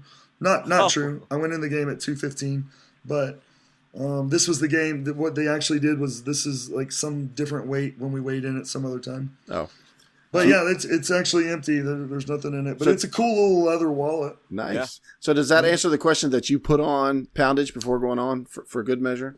Yeah, I put on 25 pounds of muscle and fat. I stopped working out 2 weeks before Survivor. And I'm not joking whenever I say this. I ate cupcakes. Cupcakes and jars of peanut butter. There's a cupcake place right by my house that sells the most amazing cupcakes that you've ever eaten in your entire life. And I would down probably like 12 cupcakes a day, bro. I got a good old gut going before I went on Survivor. Yeah, Tony talked about his peanut butter diet too. He was eating peanut butter. Jars.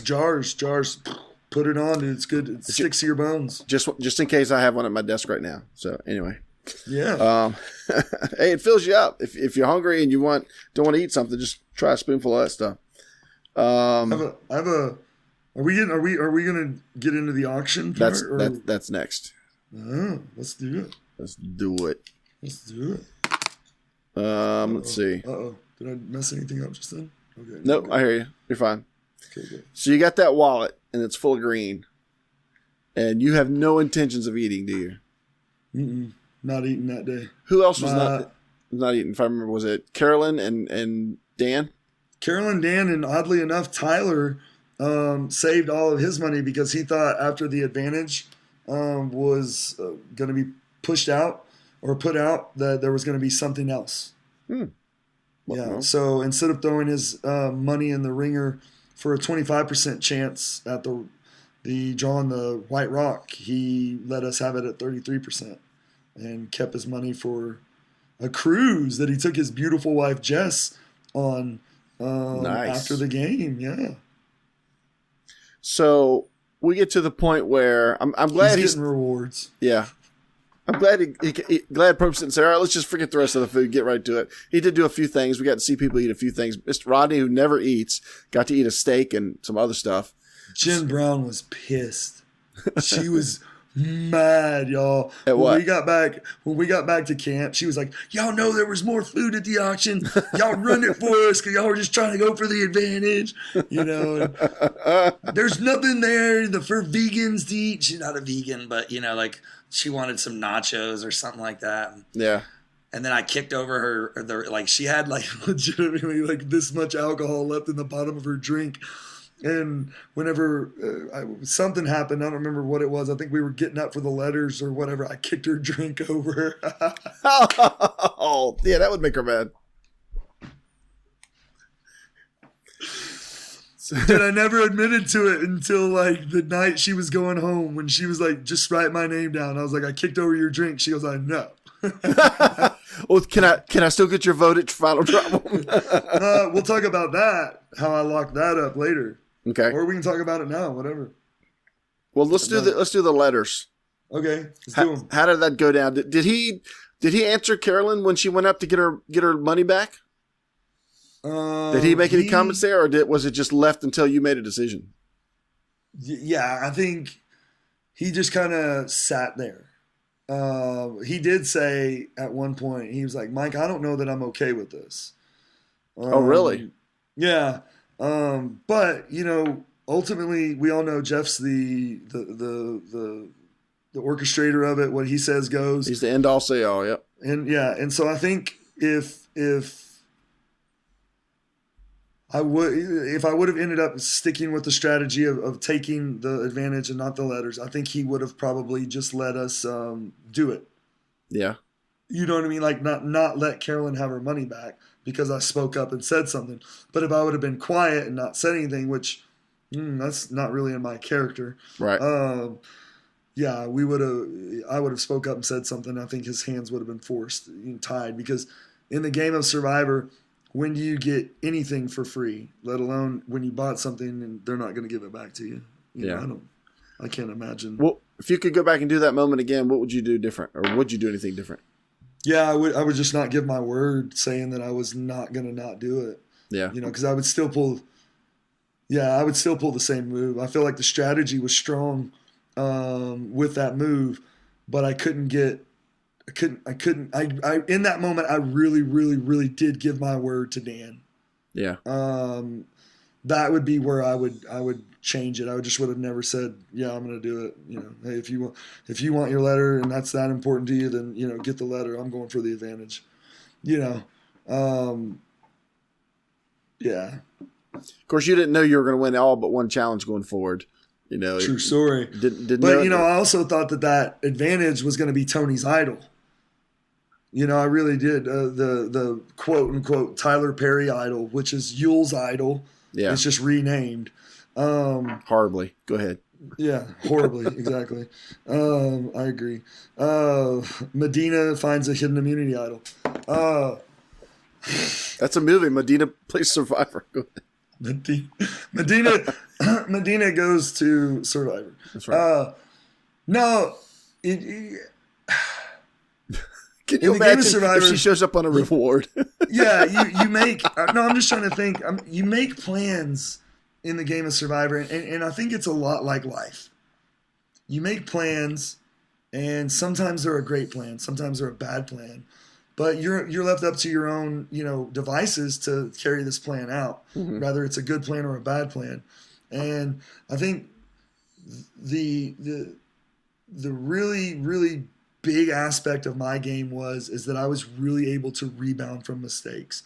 I think that's probably the end story of my game, is that I would make a mistake and then I would rebound. And I mean, that's just like this, dude. I got this nice black $480 rock, I mean, it's got little red flakes in it, I mean, I don't know. I don't look at this rock as failure. You know what I look at this rock as? I look at this rock as a learning experience of, hey, why don't you develop better strategy so you don't need to have this rock next time? Hey, so are you a spokesman for Teflon yet? Oh yeah, Dan calling me Teflon Mike. Oh, that's funny. Now, I forgot to mention, I think we already passed it, but one of my favorite moments this season came from you, of course, my pick to win it all. But anyway, not like Dwayne's. Oh. But one of my favorite moments was it spur of the moment that you called out Joe saying that he'd found the idol? I love that you played that so hard, reflected everything back on him. You guys know he just came from a reward, and well, that was great. I love that moment. I went on a walk, and I came back from the walk, and Dan's like, I can't find Joe. And I'm like, what do you mean you can't find? 9 of you guys had one job and one job only, and that was to watch Joe. I can't watch him all the time, and I come back, and so running around finding Joe, and I was like, what? How can you get this guy to stop looking for the idol so that you can find it? Mm-hmm. And the only thing I could think of was run out there in front of everybody and say that he found it, because hopefully that'll make him stop looking for it, because then he'll, want to keep up the ruse that he has it. And number two, it'll make everyone else not looking for it because they feel like he has it. So you didn't have it at that time? No, I didn't have it. No. Oh, no. I got you. I found it later that day. Okay. Is when I found it on day 21. But yeah, no, I had to have, and when they all stopped looking for it, it was 2 hours after they all stopped looking for it when I actually found it. Wow. That day, yeah. Got really, really, really fortunate, man. Now, I forgot to ask when we were at the auction, how did you feel when Will paid that money and was told to go back to camp? Because my heart just dropped. As a Survivor fan, to see somebody actually pay to be sent out of the auction without a chance for food. Or were you actually happy with one less person to bid on stuff? I mean,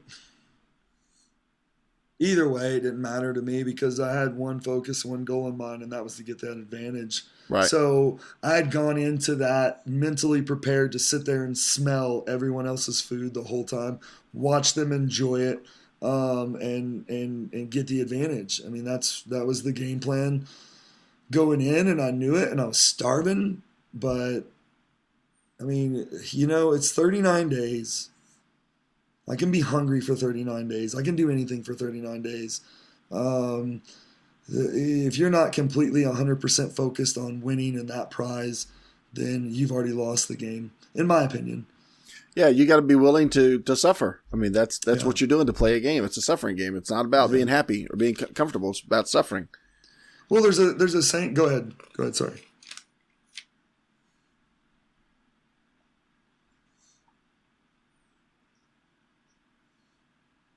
What now? Oh, yes. I was like, did they just pull the biggest blindside in Survivor history on us? And then when he's opening up, I'm actually peeking over his shoulder so I can read it too. And he's like, you have just bought yourself out of this auction. I was like, oh, thank God.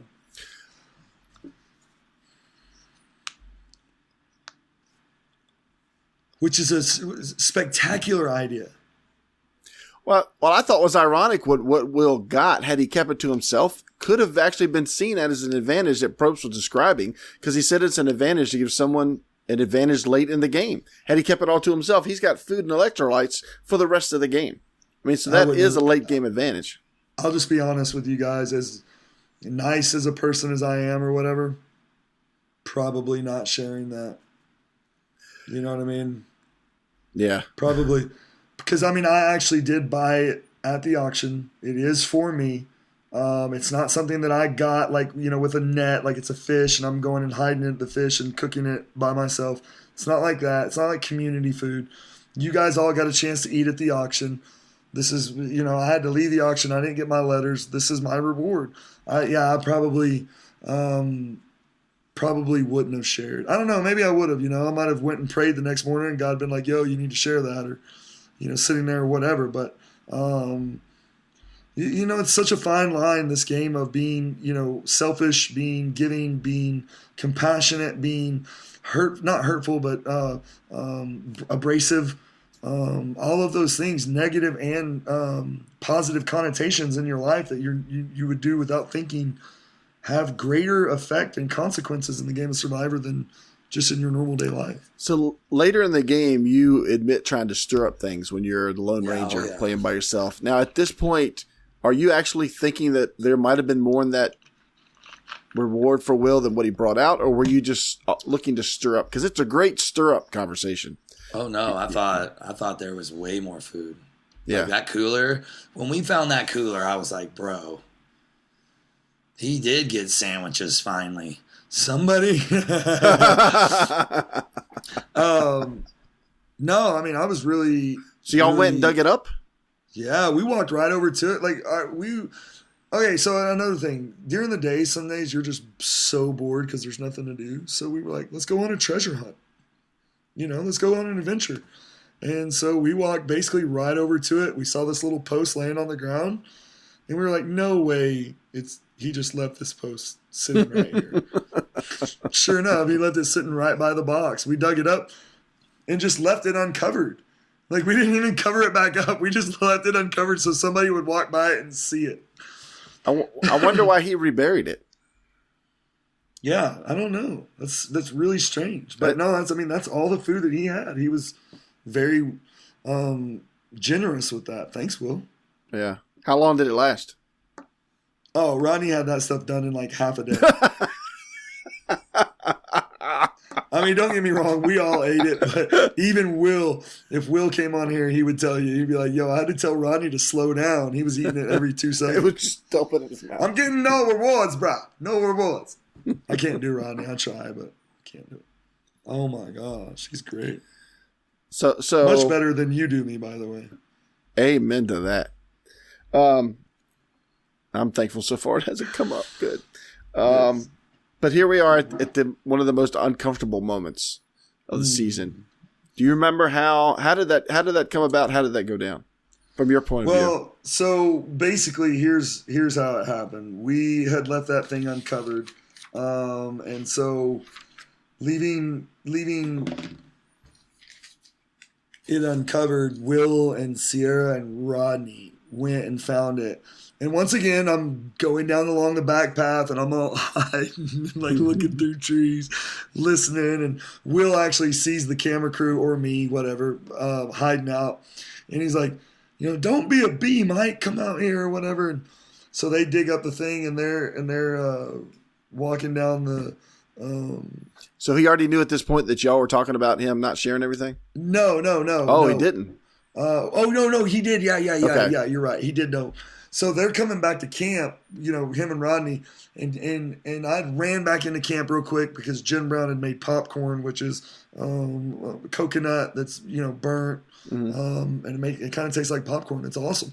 But I came running back into camp, and Jen's in there. She just got done cooking the popcorn, and I was like, "Yo, it's about to go down." So she grabs herself and starts hightailing it to the caves, and I'm pretty real close behind her because I'm not sticking around for this. I get about halfway to the caves, and I hear just yelling at the top of lungs, and I know it's Will. And the only thing I can think is like Shireen just came back from a walk or whatever, and she's walking into a hornet's nest. So I turn around and I run back into camp, and by this time, it's full on. It's not just Will, like there was a couple different things that were said. And I just walk in and I'm like, dude, you're not going to sit through this. We're not going to listen to this. And, we almost get all the way out of camp. And I think Will said one more thing and it just, blew up from that point, which was even worse. But, that was the moment in the game that Shireen stood up for herself. She had just sat there and took so much. And, in that moment, she stood up and faced, I guess you could call it her attacker. But, there was a moment in there that I really respected. I really took a step back from Shireen and go, this is bigger than this game.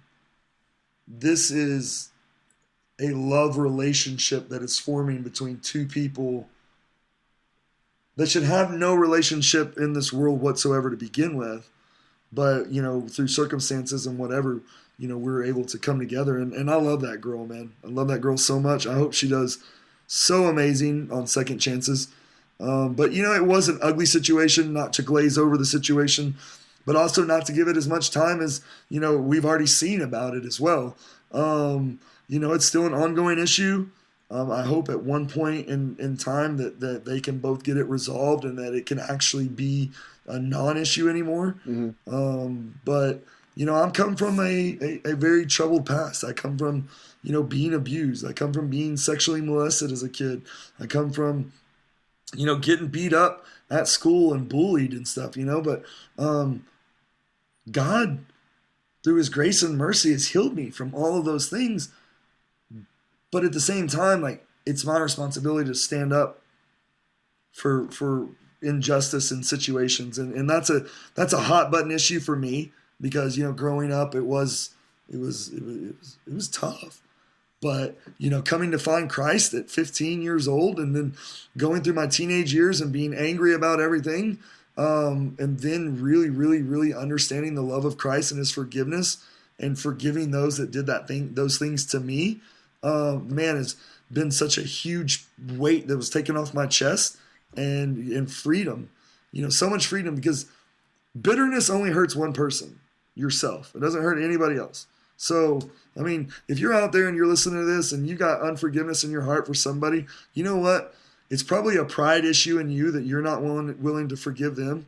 Forgive them, let it go, see what happens, man.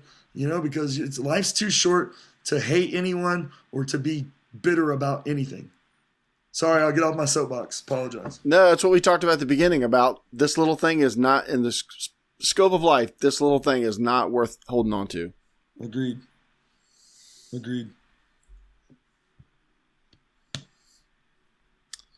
Where are we at?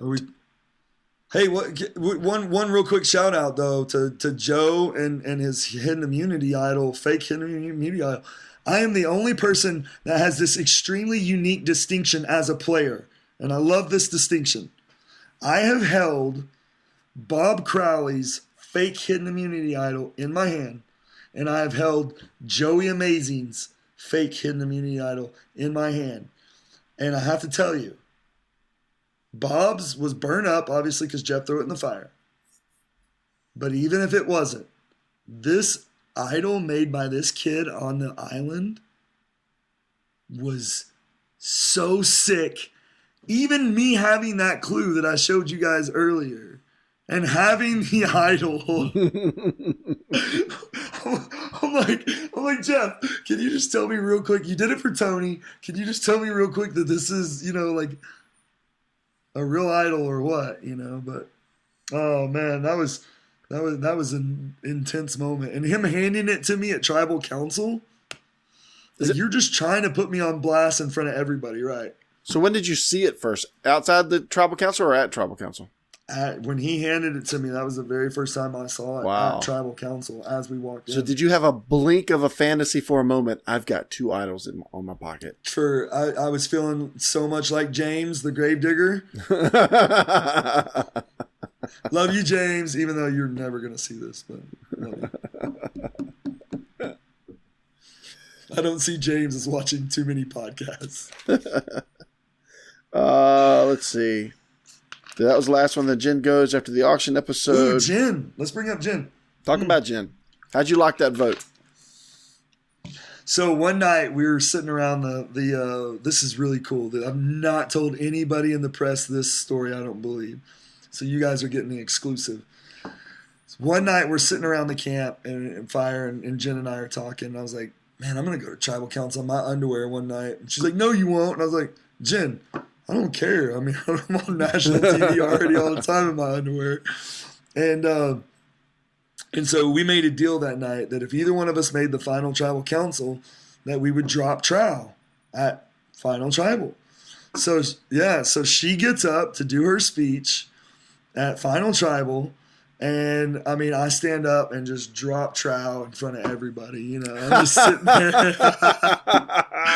I'm just sitting there in my underwear, and I sit back down, and Jeff said something or whatever, and I took them all the way off, and I'm sitting back down just in my underwear, and Jeff goes, Mike, do you think you could put those back on? And I'm like, why? Like, I'm doing this. And Jen's like, no, put them back on. And I'm like, why? And Jeff's like, because we can see up your shorts, up your underwear.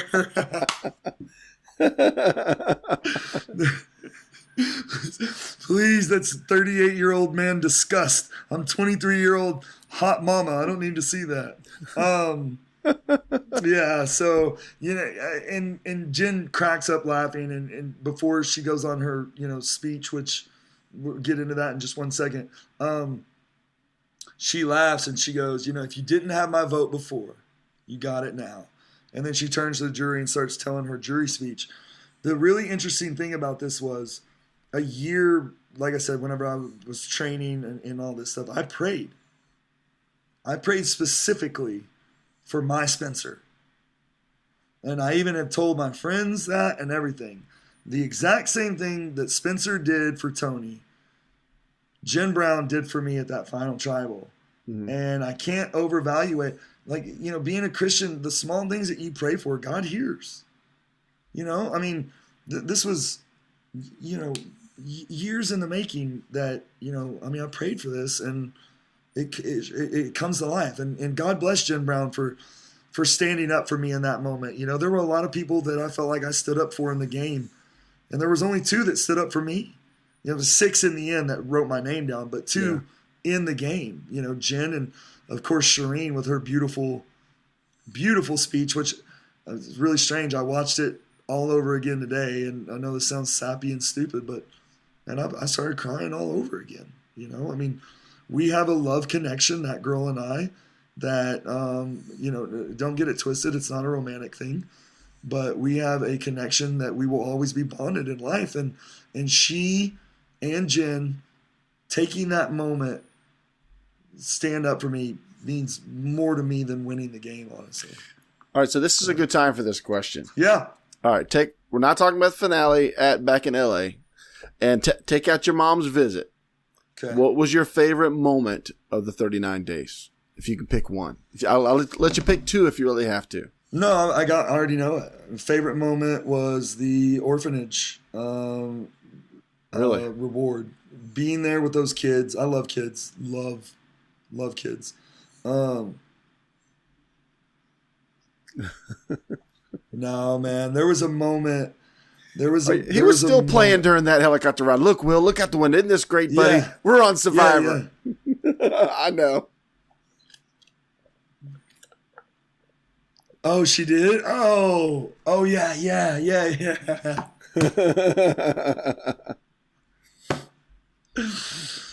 No, I forgot about that. Yeah, no.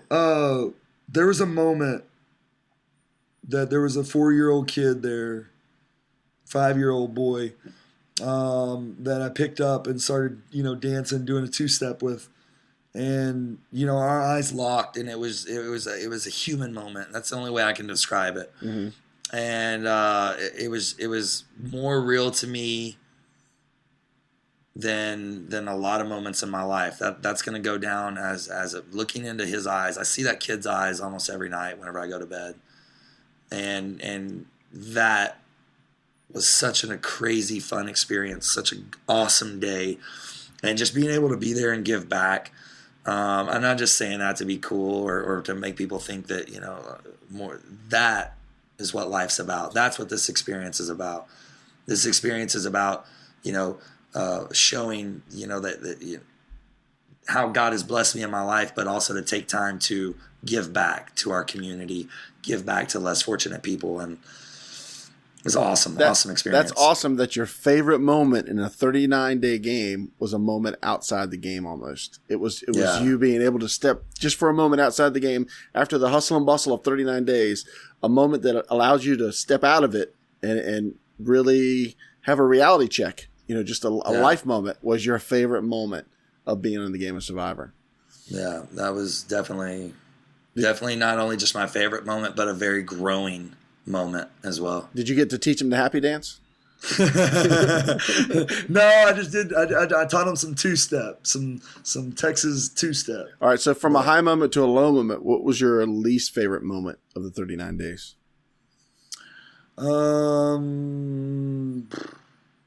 Probably the day that Shireen or Kelly, one of those two, went home. Yeah. Kelly for a certain amount of reasons. Because, you know, loved her. She was, you know, my closest ally,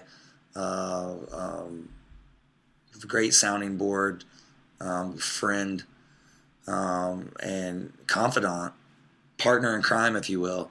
And then Shireen, wow, because after that, nobody talked to me for like a couple of days. And I had nobody. And that was tough. That was really, really tough. There's so many little things in this game that happen that, like Dan winning that advantage, I think actually hurt him later on in the game. For sure. But the moment of you separating yourself from your original alliance actually gave you the opportunity to bond with Jen and Shireen, who left the game with their heads held high and smiles on their faces. Yeah. And I feel it was because they left knowing that someone they liked was still in the game. And who knows if you'd have gotten that chance, if you'd have still been in touch. I think you would have socialized anyway, but because you were ostracized from your original group, you were given to that group. And you made new friends that sat on the jury and waited for their chance to wave their mic banners.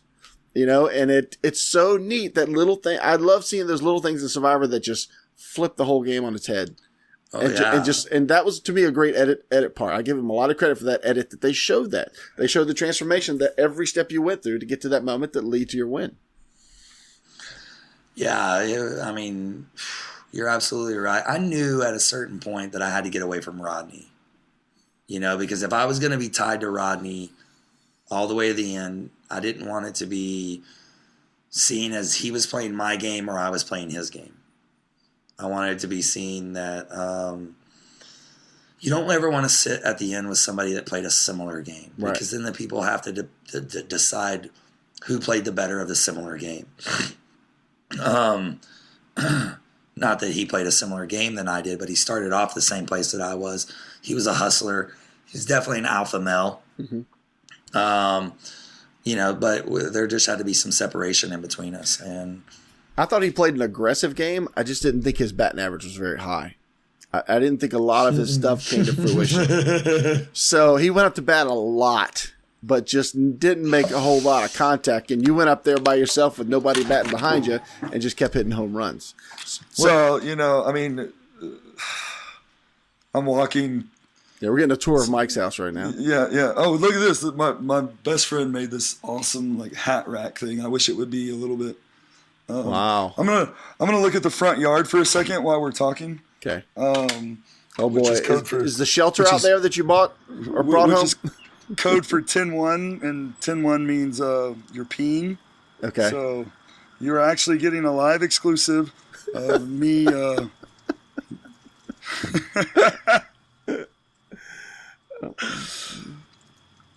Hey, this is a 3-hour podcast right now, dude. I have to pee. It's better than hearing the flush. So hey, listen, I'll tell you like this. This may make me weird or whatever, but I would much rather pee outside than inside any day of the week. Well, he did it for 39 days, so he's pretty comfortable with it. Yeah, I'm pretty confident in my ability to hit the grass. So is it safe to assume that Rodney was never in your final three? Rodney was never, ever, ever, ever, ever in my final three. Who was since with Kelly gone, who was your final three at this point? We're talking when Shireen left.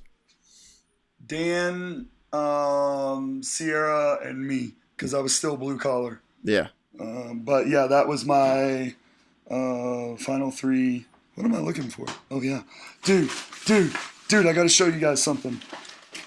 Seriously, this is the best part of the podcast. Mike's house. I found these yesterday or 2 days ago. These are magical. Oh. Wasabi ginger. Bro, I'm telling you right now, wasabi ginger. It's what's up. It's what's up. Sorry. Go ahead. No, I'm Go ahead. They're too crunchy. They're too crunchy to eat during the podcast. No, but I have, like I said, I'm not like the most perfect Christian or in the world, but I'm probably maybe about to put a dip in.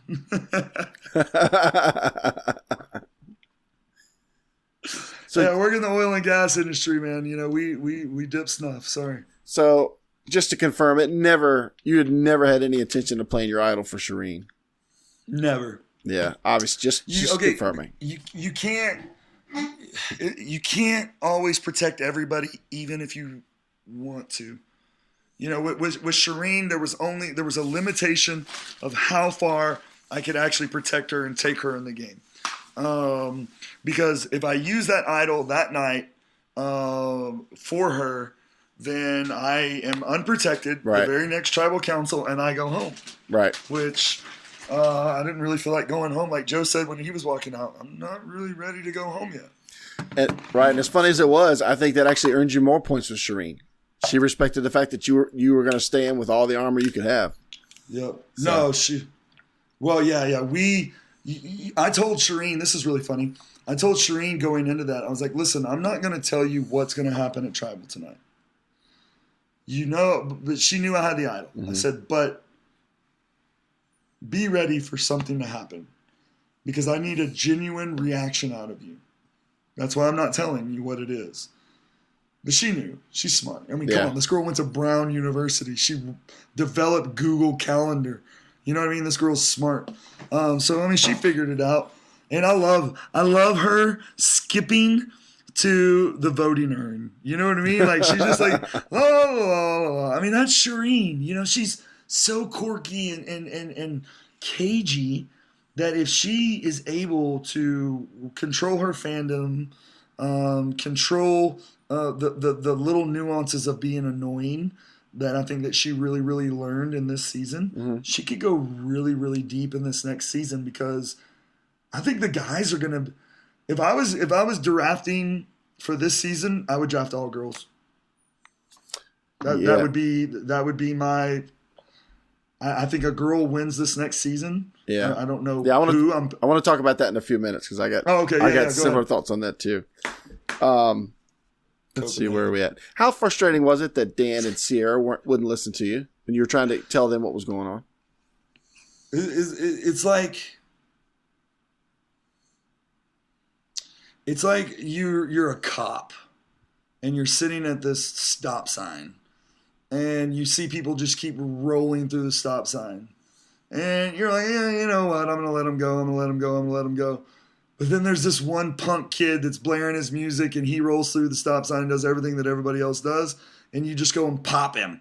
You know what I mean? Just because he's that one young punk kid. And I have no idea where this analogy's going. I don't either. Yes. Is there another definition of pop? Got you. Good call on that. No, it was so frustrating in the fact that it ultimately boiled down to me having to show Dan and stop telling him because I went so many different times and told Sierra and him, yo, they're coming for me. I know what's going on. Listen to me. No, you're crazy. No, I'm not crazy. You know what I mean?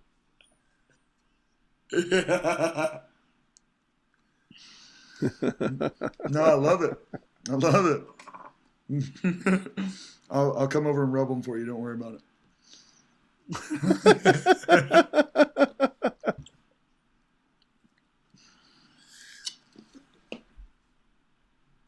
Well, in the timeline, we are at the challenge that I think Mike would definitely have beat me at, where you hold the rope and lean back. And I loved how Will and Dan were just looking for where they were going to fall. They weren't looking for time. They weren't looking for food coming out. They were just making sure there was a soft water spot behind them when they fell. How hard was that challenge for you? Sucks. Dude, I hate any endurance challenge in Survivor to begin with. I mean, hats off, number one, to Joe for winning that pole challenge. That's ridiculous. Him and Mama C. The next one, me and Mama C split. Or no, we didn't. Tyler won the next endurance challenge with the block. And then the next one, me and Mama C won. Mm-hmm.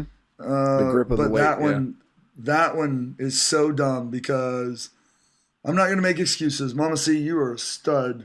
But my hands were still numb, or have been, all the way up until about a week and a half before the finale aired. I went in and grabbed like this piece of wood and burned. I've got this sweet little scar on my pinky right there. Mm-hmm.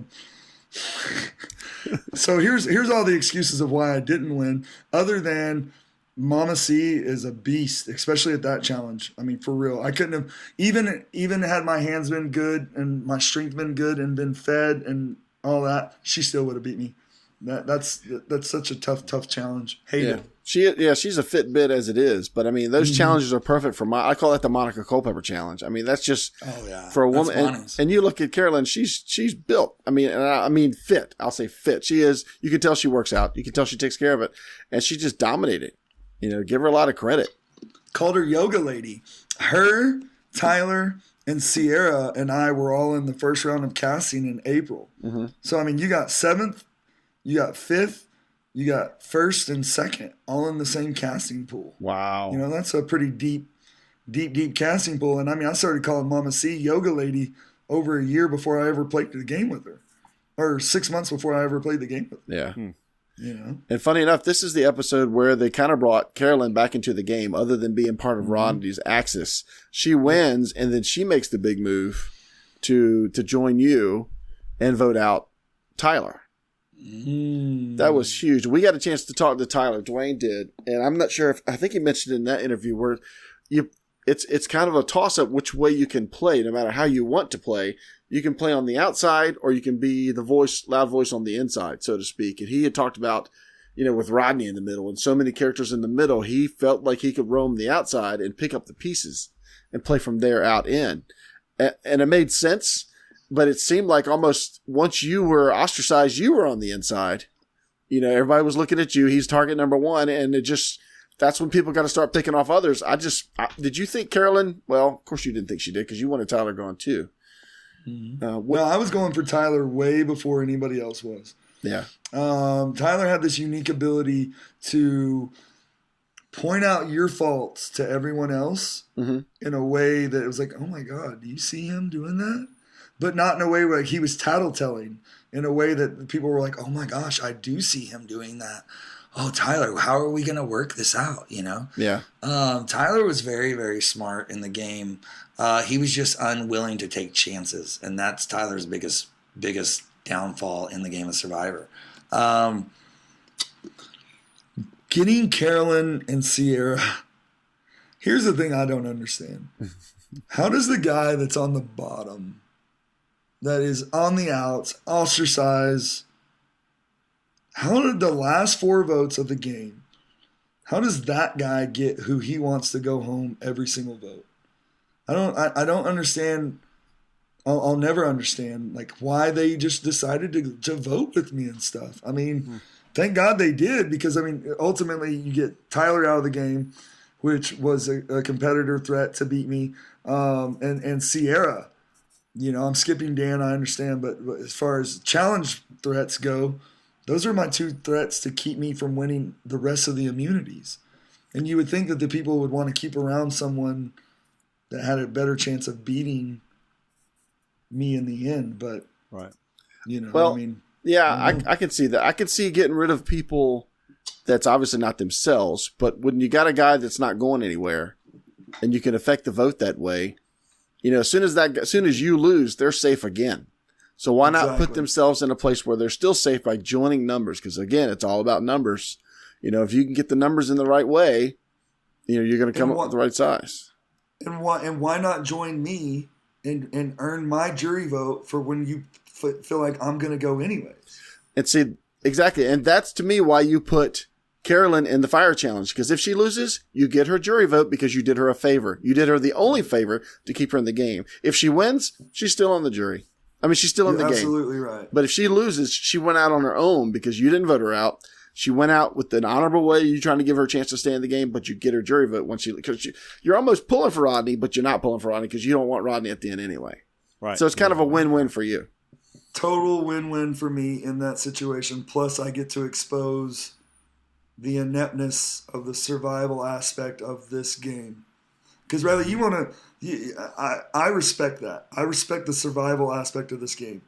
If it came down to somebody outwit, outplay, outlast, and both of them, played a very similar game, I would look at to see who had the best survival skills, and that would be the way that I voted, personally. But you never know what people are going to respect.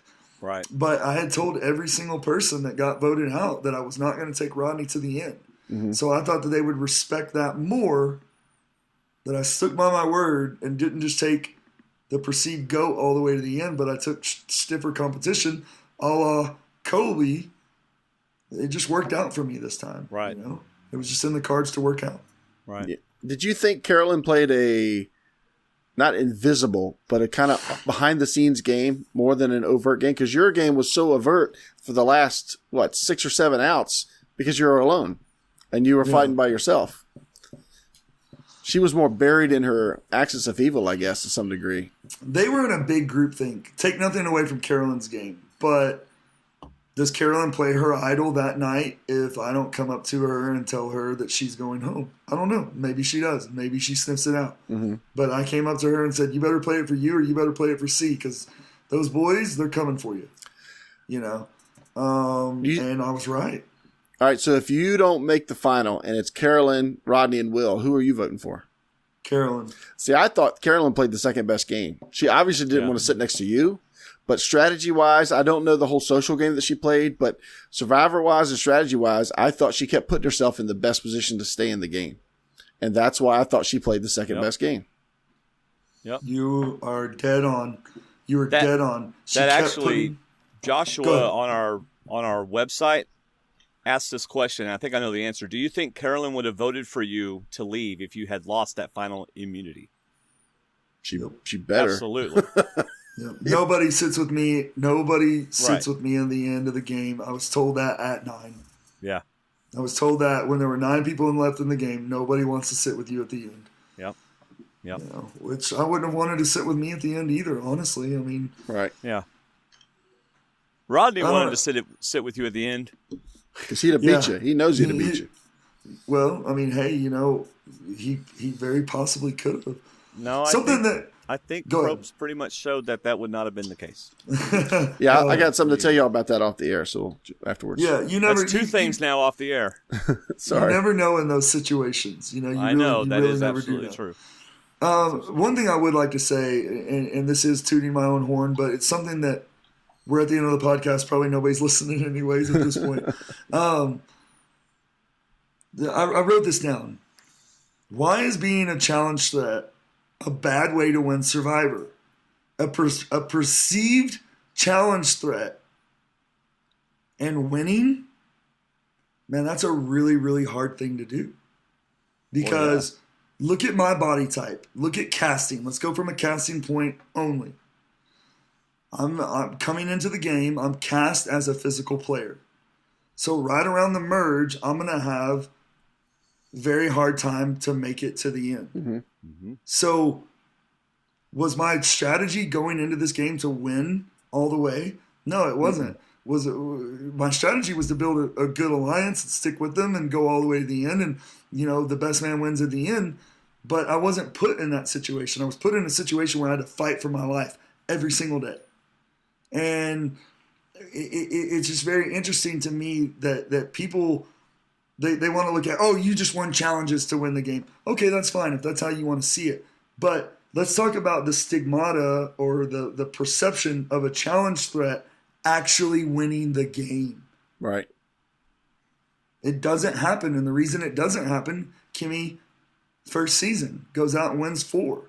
You know, goes to the end. You know, right then you're perceived as the challenge threat, can't make it to the end, can't make it to the end. Well, I have a lot of respect for challenge threat people that make it to the end. Because, dude, you were not supposed to be there. Right. And you made it. Absolutely. Sorry, I'll toot my own horn. No, I like it because I break the game down into 3 kind of sections. 1 is numbers, 2 is a social game, and 3 is challenges. And to me, the challenges are a small part of the game that can have a large effect. But in the end, they're a small part if you've got numbers and if you've got a good social game. Sandra didn't win a challenge, but she had enough of a social game where she never stood out as a threat. She never stood out as somebody that needed to get voted out, and she won the game off that. And she had numbers twice in the same degree. Twice. Twice, dude. Twice. Hey, let's just calm everybody's greatest survivor to ever play the game, Sandra. Totally, in my opinion. Totally agree. Not my favorite winner. Greatest player to ever play the game of Survivor, Sandra. Twice. Yeah. Twice. That's all. Agreed. That's all you got to say. See, much respect. What I got, I don't remember which recap it was. You probably do because I'm sure you were watching. But I was telling Dwayne that once you are ostracized and playing that solo game with your new friends, Shireen and Jen, who were leaving, I was telling Dwayne, I said, you know what? His game is almost easier. If he can't get Dan and Sierra back, he's not going to get anybody back. His goal is to win that challenge for that 30, 40 minutes a day, and then he goes and sits back and just throws matches on the fire. That's all he's got to go do. Off together. Exactly. Tyson Apostle style, man. You know, like exactly. Dude, I love Tyson's game so much. Him just creating all the little chaos, the little moments of chaos. Oh, he's so great. Such a great winner. Such an underrated winner, in my opinion, Tyson. And after you win one or two, it's almost like you've got him mentally beaten. That if it's not an endurance thing, if we're not hanging on a rope again, I'm going to win this challenge. And you're so pumped and you're so ready. And then it's for that hour, you've got 150,000% into the game. Then you go back and you can sit in the king chair. You know, anybody want to go walk with me to get fire? Okay. Yeah. You know, it's to me, it's not easier, but it's almost easier because you don't have to strategize as much. All you're doing is helping guide your final two tribe mates to the end with you. That's your goal. Here's the thing though. Like, yeah, you're right. I could have won and sat back on my laurels, but I didn't.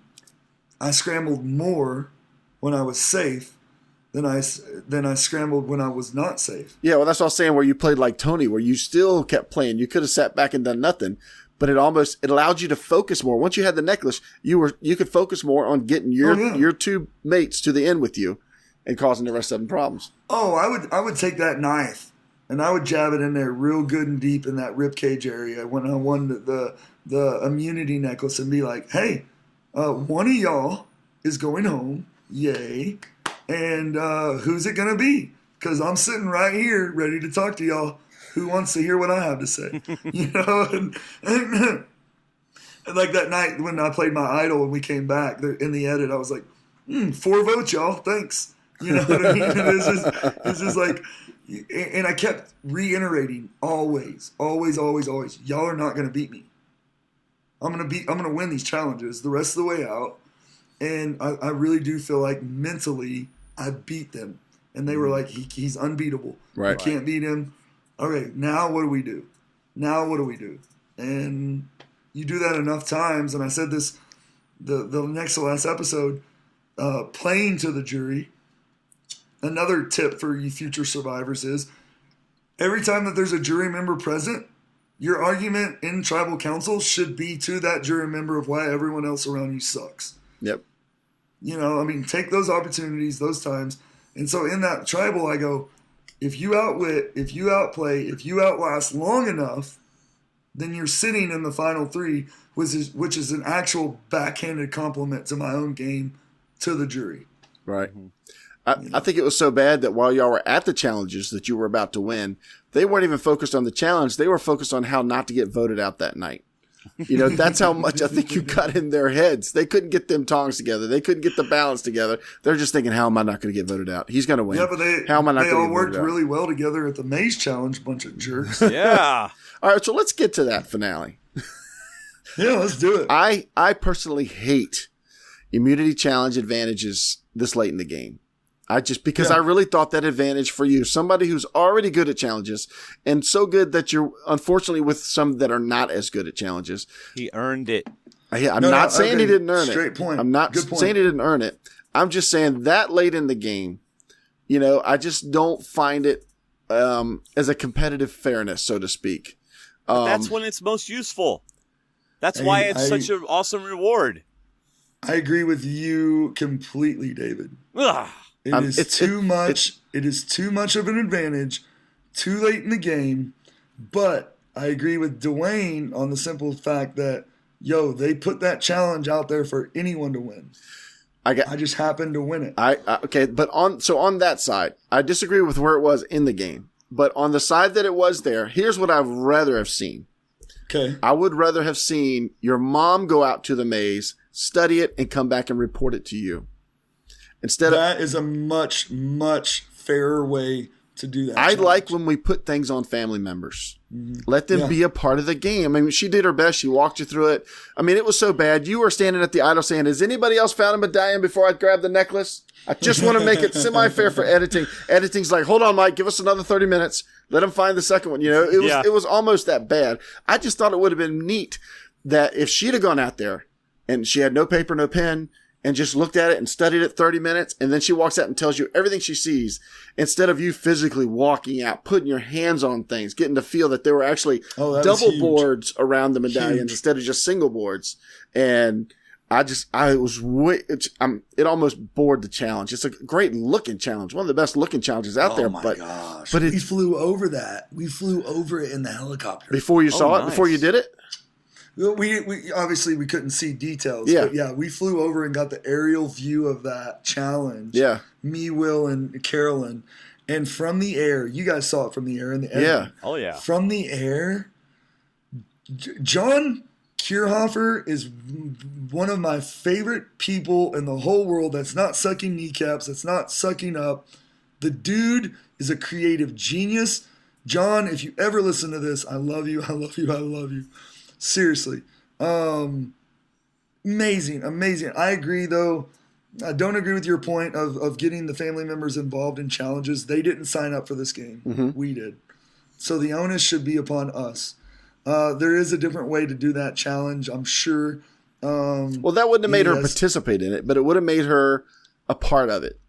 Yeah. Well, I'll say this one thing about my mom's visit, with the challenge or whatever. Where I get, where I love people and care about people, comes from my mom.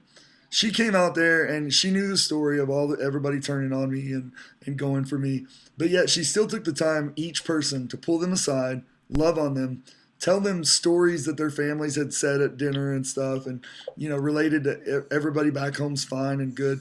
And then she prayed for each and every single one of them. Wow. Hugged their neck and, sent them on their way, just like I did.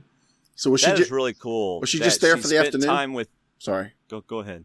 Go ahead, David. How long was she there? Just for the day? She wasn't overnight or anything, was she?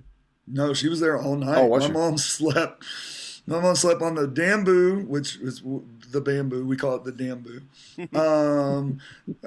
She slept in the king's chair, and then we slept down on the beach for about 2 hours in the middle of the night. Yeah, so rough to have your mom out on Survivor, but she's a champ, dude. Did you see? Look, hey, you know what? People can say whatever they want. My mom looks so good coming out there, dude. Good job, mom, man. I was like, she's gonna get married off of this, get a talk show, something's gonna be crazy. I love that you said that she spent time with each person relaying stories from their family, because that helped them to have a little bit of that home visit too. And that says a lot about your mom. She's a class act, that lady. Yeah. Hey, so had they given you the option to take one other castaway and a family member just on the picnic part before you got your advantage, who back then do you think you would have chosen? That's a good question. Nobody. We would have went to that reward all by our lonesome. So you would have said, I don't want to take anybody. I would have said right there in front of everybody, Jeff Probst, anybody listening, hey, you know what? Suck eggs, people, because you guys have been making me earn this whole time. Me and my mom are going to have a dinner for 4. Sorry. Nice. See, I love that, though, because that's the time you get to say anything and everything, all honest, and you're going to get honest feedback. The only person in the world you can trust within 1 billion miles at that point. And, I mean, that's great, because you're already on your own anyway. You got to win. So why? And you need that moment, that hour, whatever it was, of not strategizing time. But at the same time, you are, because you're going to get feedback. You're going to get comments. That late in the game, people take the vote out extremely personal. Mm-hmm. So most of the time, unless you're John Cochran, you're not getting every single person's vote. Yeah. You know what I mean? So those 2 people at the end of the game, Sierra and Rodney, I was pretty sure that I wasn't going to get their vote anyway. But I knew I had the 4 locked up.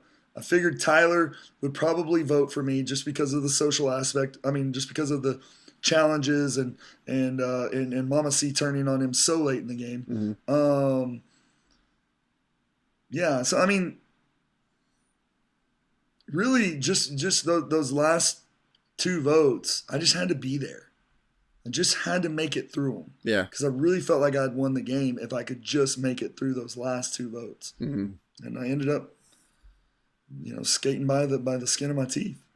Yeah, well, it was impressive to watch and fun to watch. We were having podcasts and we just started saying, he can actually win this thing, but he's going to have to win it out in order to do it.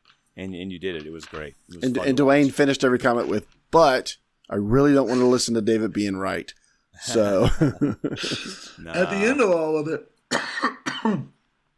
watching these podcasts, reading what the writers have written,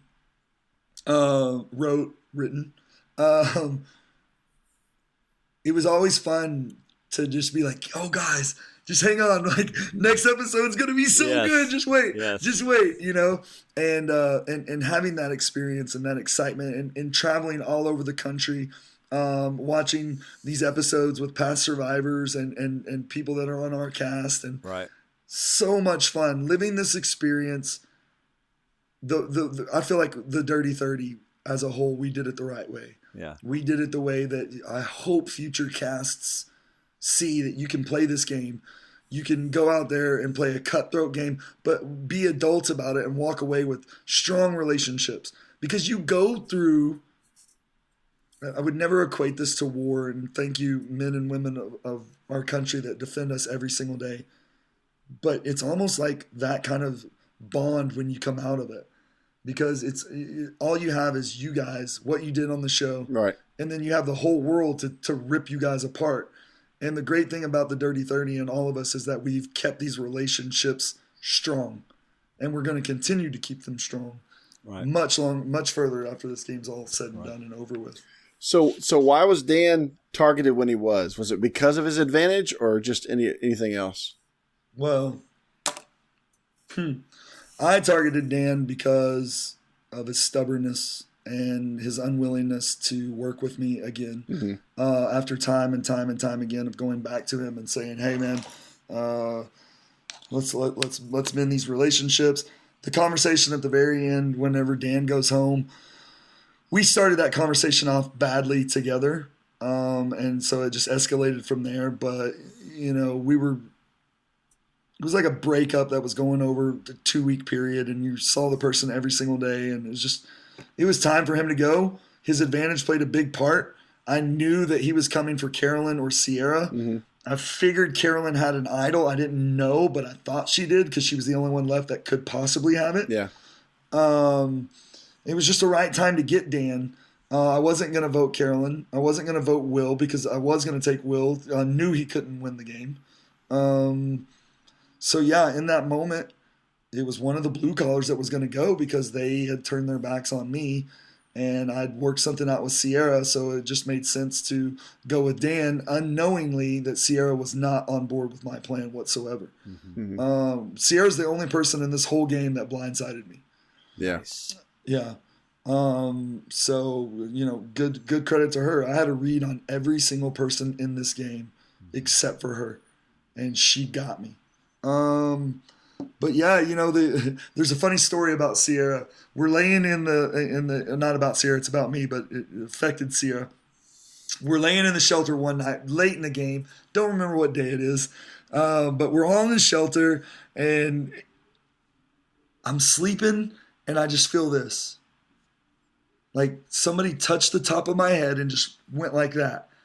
And like I wake up in the middle of the night, like, who's touching my head? You know what I mean? And Sarah gets up. She's like, oh my God, what's going on? What's going on? I look at the night camera guy, whose name was Zach. And I go, Zach, did you touch my head? And he's like, no, man. I'm like, somebody just touched my head. And literally, I had dreamt that somebody had come up and touched my head, and nobody did. But it was so real in that moment. And we're like all looking under the shelter for, like, you know, somebody standing there with a machete or something to cut us up into little pieces.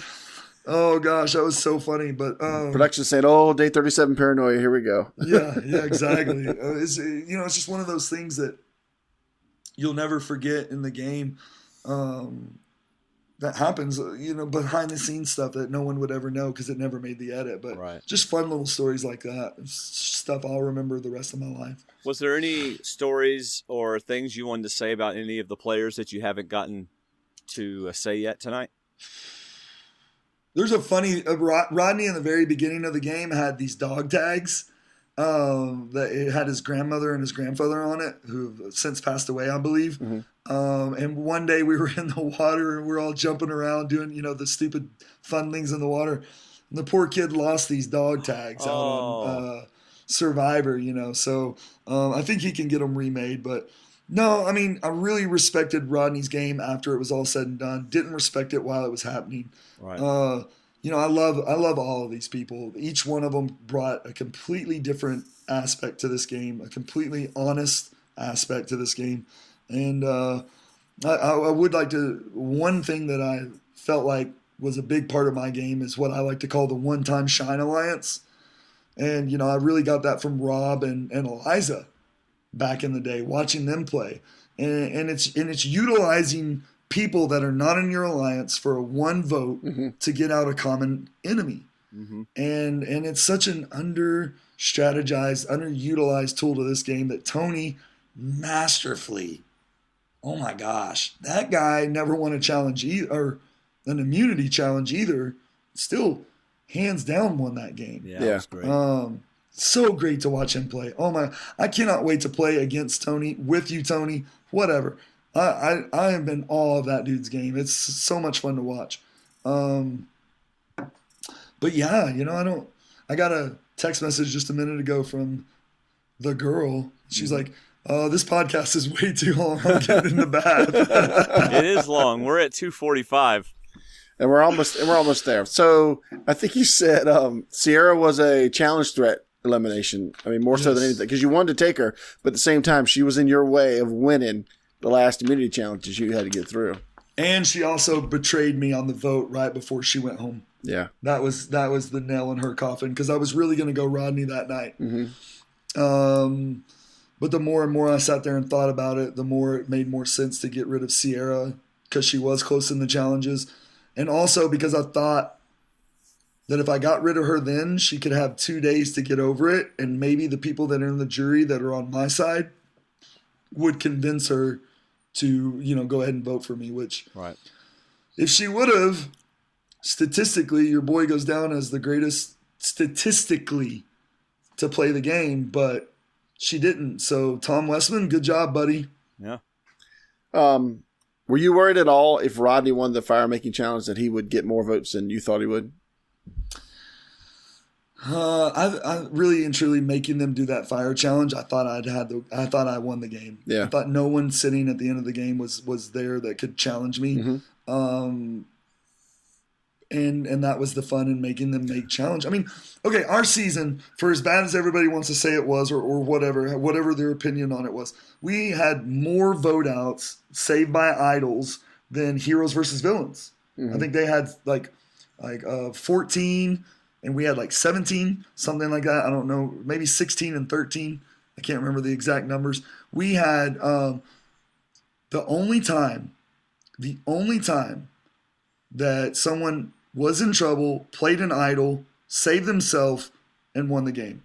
In this age of idols, they want to talk about how powerful they are. No one's ever, besides me, and if Carolyn would have won, besides Carolyn, ever use an idol to save yourself and win the game. You had a fire-making challenge at the end. You had, Wasn't it also the throne challenge? And the throne challenge. I mean, you have the recipe for a script of Survivor that could possibly go down as one of the greatest seasons of all time. I don't know. There was a lot of really, really good strategic play that got overshadowed.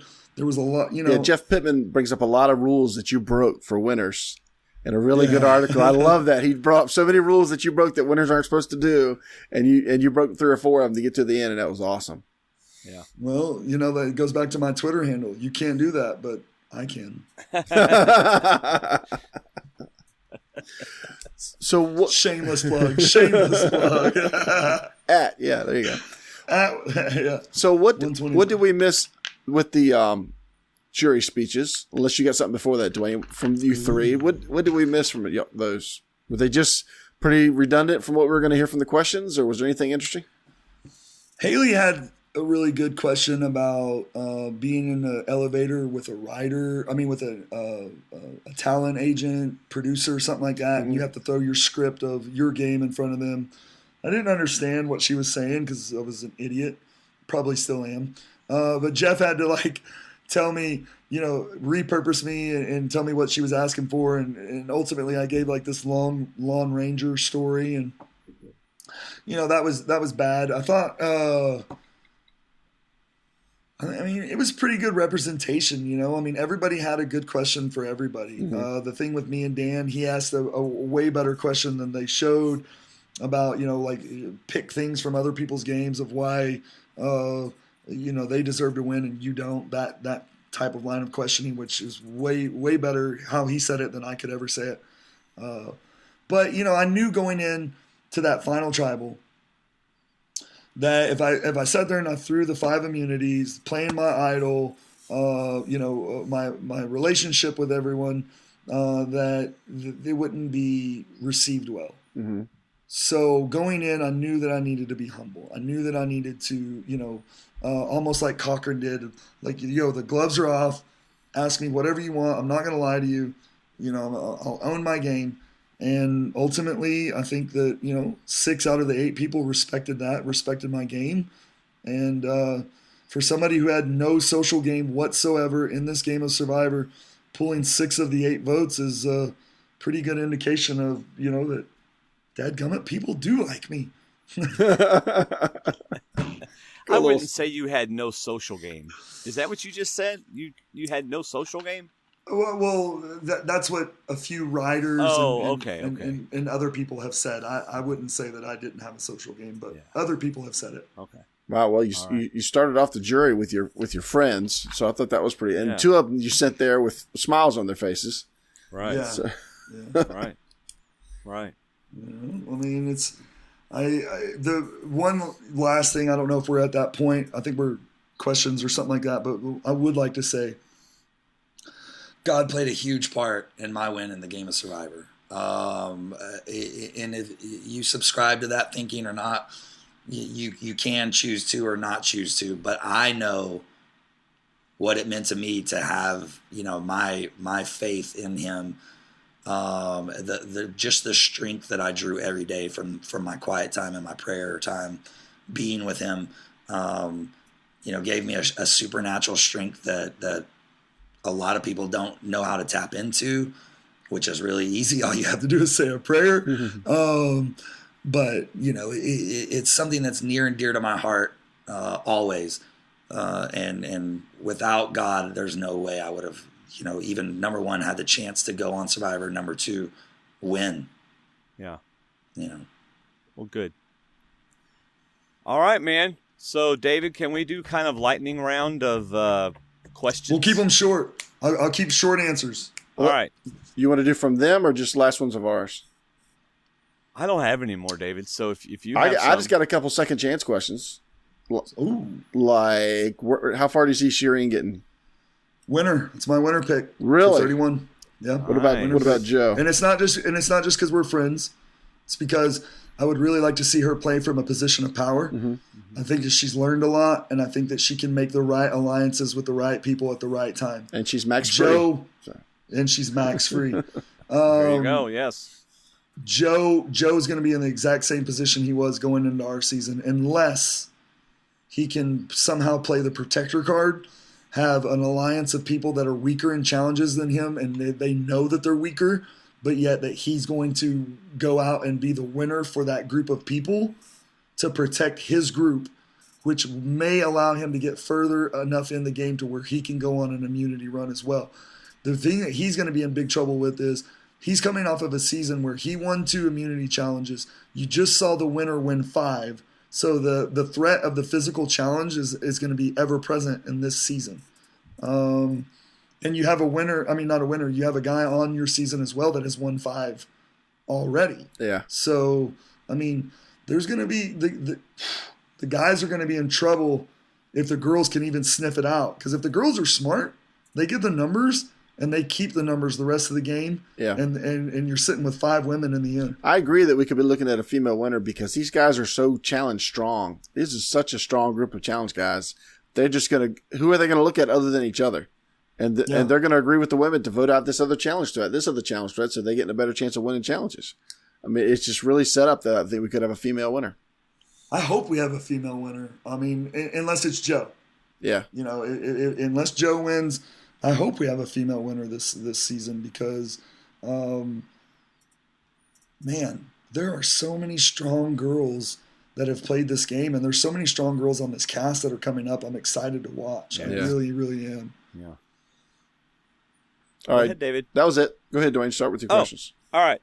So Ivan asked a lot of questions, most of which you've already answered. But this one was the one that he said interested him the most. I hope you guys get to the bottom of it, he says. Why was Haley the one targeted over Jen or Shireen when Joe won immunity? Was it because they were wary of Jen after the idol play? The groundwork was already laid to get Haley out when we switched it to Jen the first time. And then whenever Joe won again, everybody was just like, look, we went for Jen last time. Right. We didn't get her. She's kind of when Joe won and she realized the position she was in, we all realized that she realized where she was at.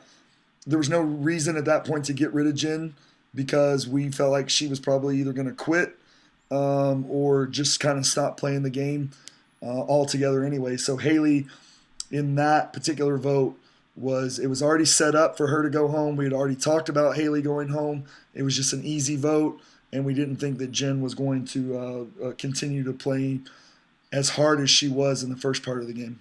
All right. Rachel asked, if Tyler hadn't told Will that Mike, Jen, and Sharon were accusing him of hoarding food, could the big argument have been avoided? I don't think that we would have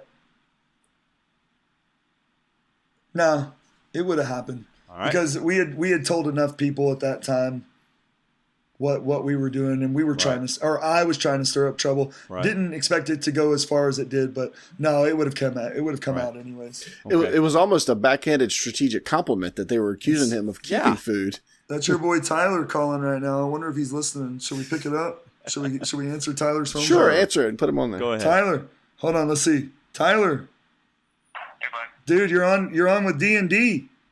Hey, Tyler. Can y'all hear him? Yeah. Can y'all hear him? Yeah. Hey, say hello to D&D real quick.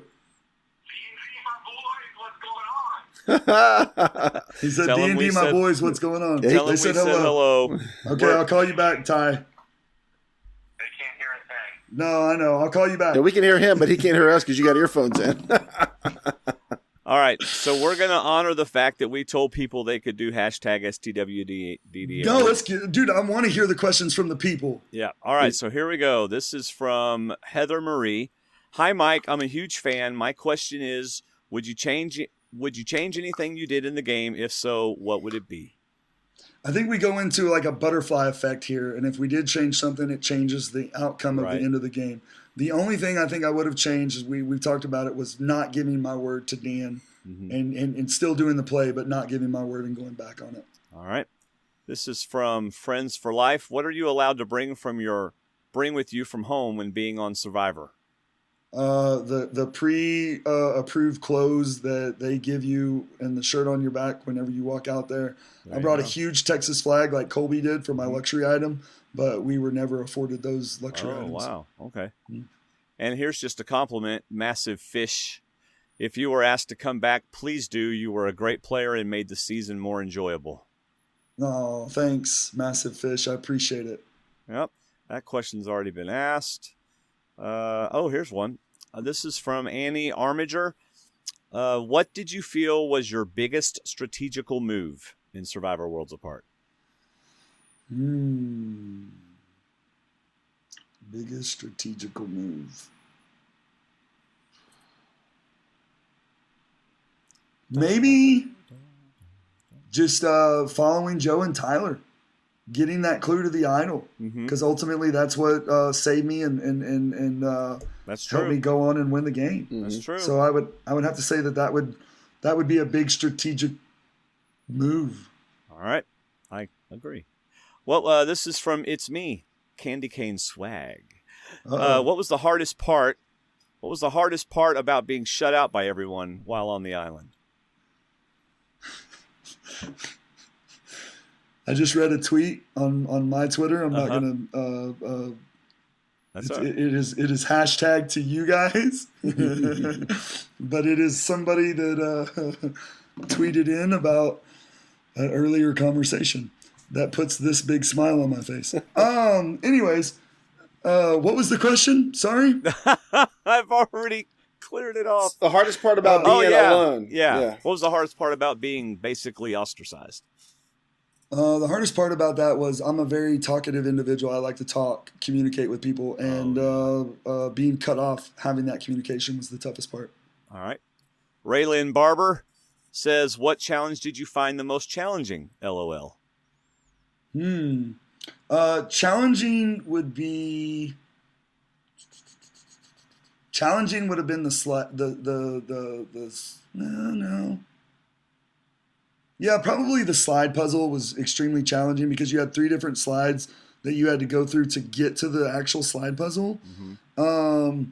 But the hardest one was the pole challenge. I mean, that's don't get me wrong, glad I got to do it, part of it, but that's the stupidest challenge in Survivor. Hate it so much, dude. Hate that challenge. All right. Here's one from Shell Mom, Rochelle Mallet. Watching you on STWDD and glad that you liked her video. I don't know. So you must have liked someone's video. She said, yay and thanks. She's 4.5 and loved your happy dance. I know this girl. They sent a video the other day on my Twitter and I saw it and awesome. I loved it. It like literally made my day. It's her 4-year-old daughter and she's doing the happy dance and so cute. When people send me that kind of stuff, like it literally puts a smile on my face that day that it just doesn't come off. Awesome. It's awesome. This guy wants to know, I am happy. What are Mike's favorite Survivor seasons? Ooh, I mean, come on, heroes versus villains. One of everybody's favorites. I like season 1. I love season 1. I love Richard Hatch. I love the way that he, on the fly, figured out this whole alliance thing. I love that he was brash and in your face, played a game that I don't think gets as much credit as he should. What other season? If I'd have to give you one other season that I loved, I mean, season 24, I love the winner. Obviously, One World, Kim Spradlin. Mm-hmm. A fun season that I really, really enjoyed watching. I really watched Brian play the game. Mm-hmm. Brian Heidick. There was a lot of social stuff that happened in his season that kind of got overcast as well. But yeah, Brian Heidick, and I went way longer on this question than I intended to. But yeah, the Palau was really amazing as well. Awesome. And you didn't mention Kagayan. I'm interested. I'm surprised. Oh, yeah. How could I not mention Kagayan? Great. The 3-format tribe, my favorite. Awesome. All right. Favorite. This is from Josh Foster. Why was Sierra perceived as more of a challenge threat than Mama C, given she had won 2 immunities and Sierra had not won any? Not perceived. It's actuality. Mama C was great at endurance challenges. Sierra was always on my tail. I mean, she was right there. Yeah. She was like a step or 2 behind, like I was a step or 2 behind Joe. You know, I was always right there on Joe, and Sierra was always right there on me. Yeah. All right. This is from Jesse Norwalt. What was the hardest challenge you had to win after the merge? The holding on to the 25% of your weight with the. I mean, here's the thing. That whole challenge, I prayed the whole time for the strength of Samson. Just kept praying it. Your hair's too short. I used to have really long hair. I'm actually thinking about growing it back out. But yeah, that was by far super tough challenge. Yeah. LOL on the T. That's from Linda Fowler. LOL on the T. Yeah, I'm not sure what that is. Is that like the Sweet Teas, my T-shirt company that me and my friends just started? No, I doubt that. But I do want to talk about it. Oh, LOL on the T. Oh, on the yeah, T-shirt. on the T-shirt. Okay. I got it. All right, last one that's showing up on my stream. Although I know there was one that somebody said, "What do your neighbors think about you doing a Code 10 outside?" I really hope that they're not paying attention because they might have some sweet photographs to sell. That would be bad. Liara Petty, if you had to do the entire game all over, with a completely different alliance, who would have been in it? Ooh, that's easy. Max, Joe for the 2 boys, and the 3 girls would have been Haley, Shireen, and Kelly. Awesome. Ivan has another question for you. What's next for Mike? Will the Sweet Teas design T-shirts be shipping outside of the USA? I'm buying hundreds. Ivan, thank you for that. Absolutely. I went this weekend. That's where I was this whole weekend. We were working on the website. We were working on new designs. This website has been a nightmare. We were supposed to have it done before the finale started. But yes, sweetteasdesignshop.com should be up and going this week. We ship out of the United States. We ship in country. We don't just only have the Texas flag. We've got other designs that are actually already there. We do vinyl. We do custom work. That's what's next for me. I'm blue collaring the Sweet Teas Design Shop, working hard every single day towards it. And we're a grassroots company, people. So give us a little bit of leadway to make business mistakes. But just like in the game of Survivor, I bounce really good back from a mistake. So if I mess up or do something wrong, let me make it up. Yeah. Yeah, that's a third thing that I want to talk to you about after we're off the air. Sweet. Your, T-shirt stuff. I love the little things about Survivor because it was Tyler who, like you said, gave you the clue to find Joe's idol that you ended up using to get Tyler out. But it was also Tyler that won the challenge that allowed you to get your biggest challenge thread out, Joe. So, absolutely. Absolutely. Tyler's still waiting for his check. So anyway. Yeah. Tyler. All right, Kathy Trantham, who is the queen of the Zumba land. Hi, Kathy. I see your tweets, Kathy, yes. just so you know. Thank you for your honesty and boldness in your faith. Fist bump to my Christian bro. It's from Kathy. Kathy's awesome. Give it to you, girl. Yeah, she told me to actually ask you guys about her. So yeah, don't doubt it.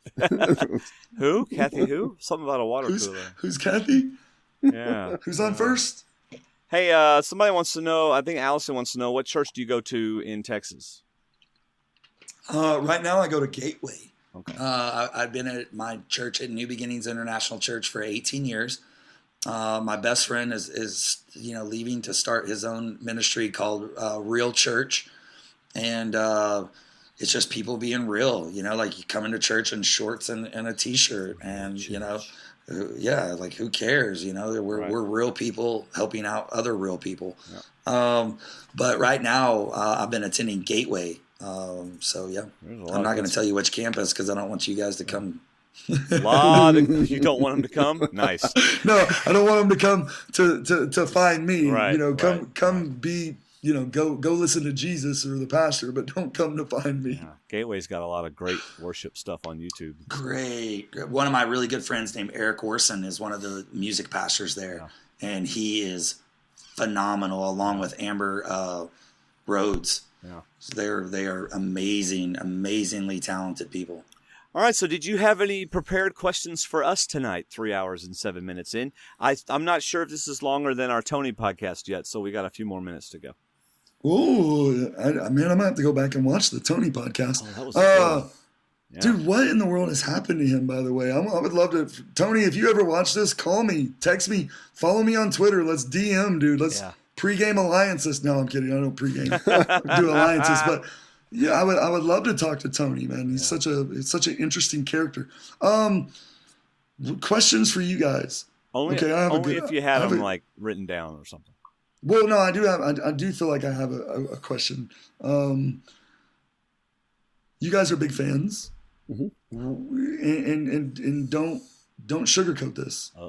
1 through 30. Where does 30 land? That's a David question. See, I have a lot of my. See, I don't like to rank for the reason of I find goodness in different seasons. Even in the seasons people find the worst or most boring. Even One World, which is very lopsided, I still found it really good, intriguing in different parts. I I'll be honest, this season finished a lot stronger than it ran through the middle for me. There were some really good episodes in the middle. I love the drama of the auction episode. I love the drama of the auction. I love the 3-tribe format. And I love how it ended because you went on a full arc. I even wrote it down. I wrote down your arc of part 1 was I'm ready. I'll do it. We are family. You know, that was you right at the beginning. Then number 2 was Mike the workaholic and everybody else should be too. Then number 3 was Mike the alliance builder. Hold the collar. You know how Russell Crowe calls hold the line in Gladiator. Hold the collar.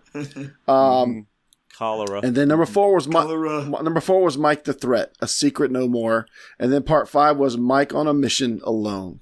And I love the story arc of that season. And to me, if you hadn't won, I'll be honest, I would have been highly disappointed. To me, the season would not have been as good.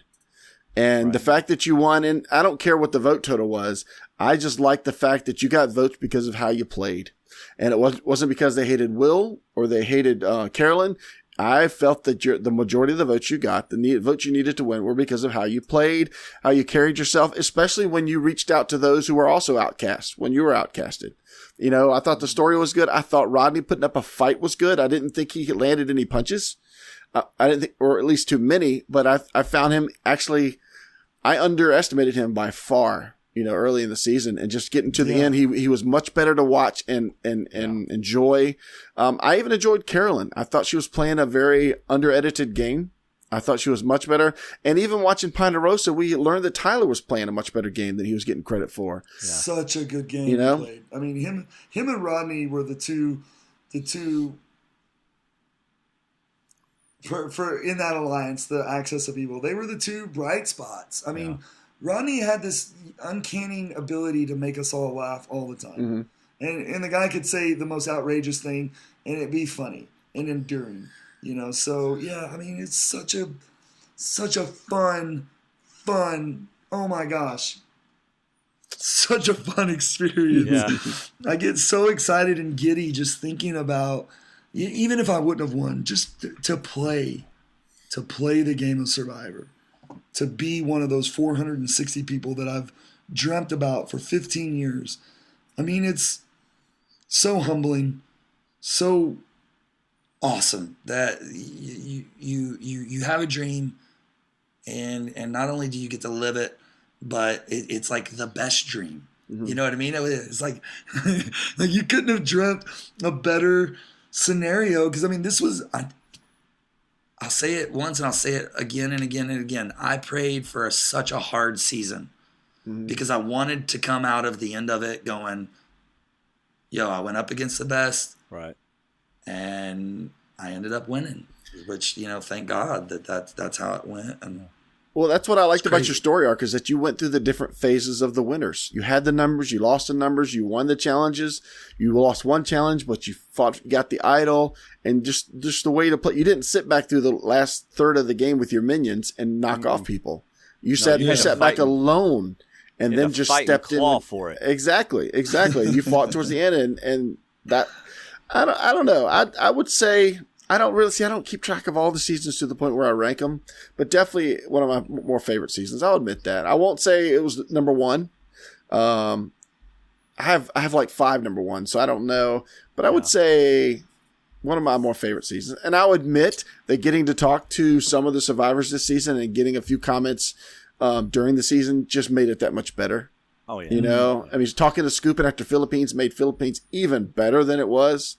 Right. You know, talking to Tony afterwards made Cagayan even better than it was. And talking to Cass and even Kelly Wentworth, and we got to talk to her so much. Yeah. Now, I'm not saying San Juan del Sur got better, but anyway, but talking to San Juan Soldier was good, dude. It was a tough season for me to watch because they were on my beach, and I'm like, that's my lake, get out of my lake. But you know, but I'm like Steve Helling. Any Survivor is good Survivor. It's good. I just love Survivor. Me and Dwayne are the same in that. We just love Dan Survivor. even made a comment like that early in the game. Dan and you were on the beach, and Dan was like, "We're on Survivor." Yeah, the worst day of Survivor is still better, than so many other days. It's true. It's true. I mean, and I've been there for the worst days, and it really is so much better than other days. I would like to bring up Natalie Anderson, though, too, real quick before we jump off here. Hey, such a deserving winner of the game of Survivor. When I first started watching, I was like, an amazing racer, but man, she woke up at the right time during that game, and really down the stretch won it. Like no one else couldn't take that from her. She won it. So wow, I felt like she was in a position to jog through most of the game, but when she had to, she sprinted. And she waited for the right moment. I know she's an amazing racer too. I never felt that way once the game got going. Never felt that was being brought up or anything. It did make it for a good finish for that. Yeah, she did really, really, really. What is Natalie calling you now too? No, that was I'm not going to say somebody. All right. Well, Mike, I'm getting yelled at for being on this podcast too long. No, she would. You're not married yet. I would like to be.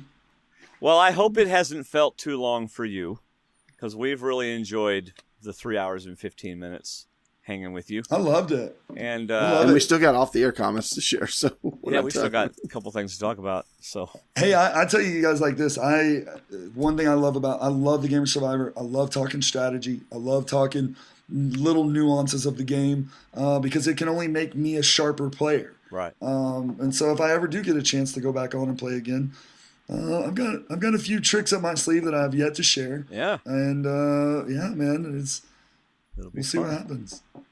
Well, thank you so much for being on the show. We do want to remind everybody that we don't have sponsors, so we really do appreciate our D&D patrons as well as all of you who shop Amazon, stwdd.com/Amazon, or for our Canadian friends, Amazon CA, STWDD. Take off, you hoser. Take off, check out our Facebook group. I love Canadians. Check out our Facebook group, stwdd.com/Facebook. Follow us on Twitter @Survivor_talk. I think we are approaching 1,500 followers, which is pretty amazing. Check out our other podcast, Movie Talk with D&D. We have 2 recent movies, Die Hard and Super 8, and we're about to do the Double Date edition, where our wives pick a movie and me and David sit with our wives and talk about them. So that not the wives, but the movie. Right. So thanks again for listening, everybody. David and I are going to hang around after the show and talk to Mike about a few things, and wish we could share it with you, but we can't. So see you, everybody. See ya. Bye. Bye, everybody.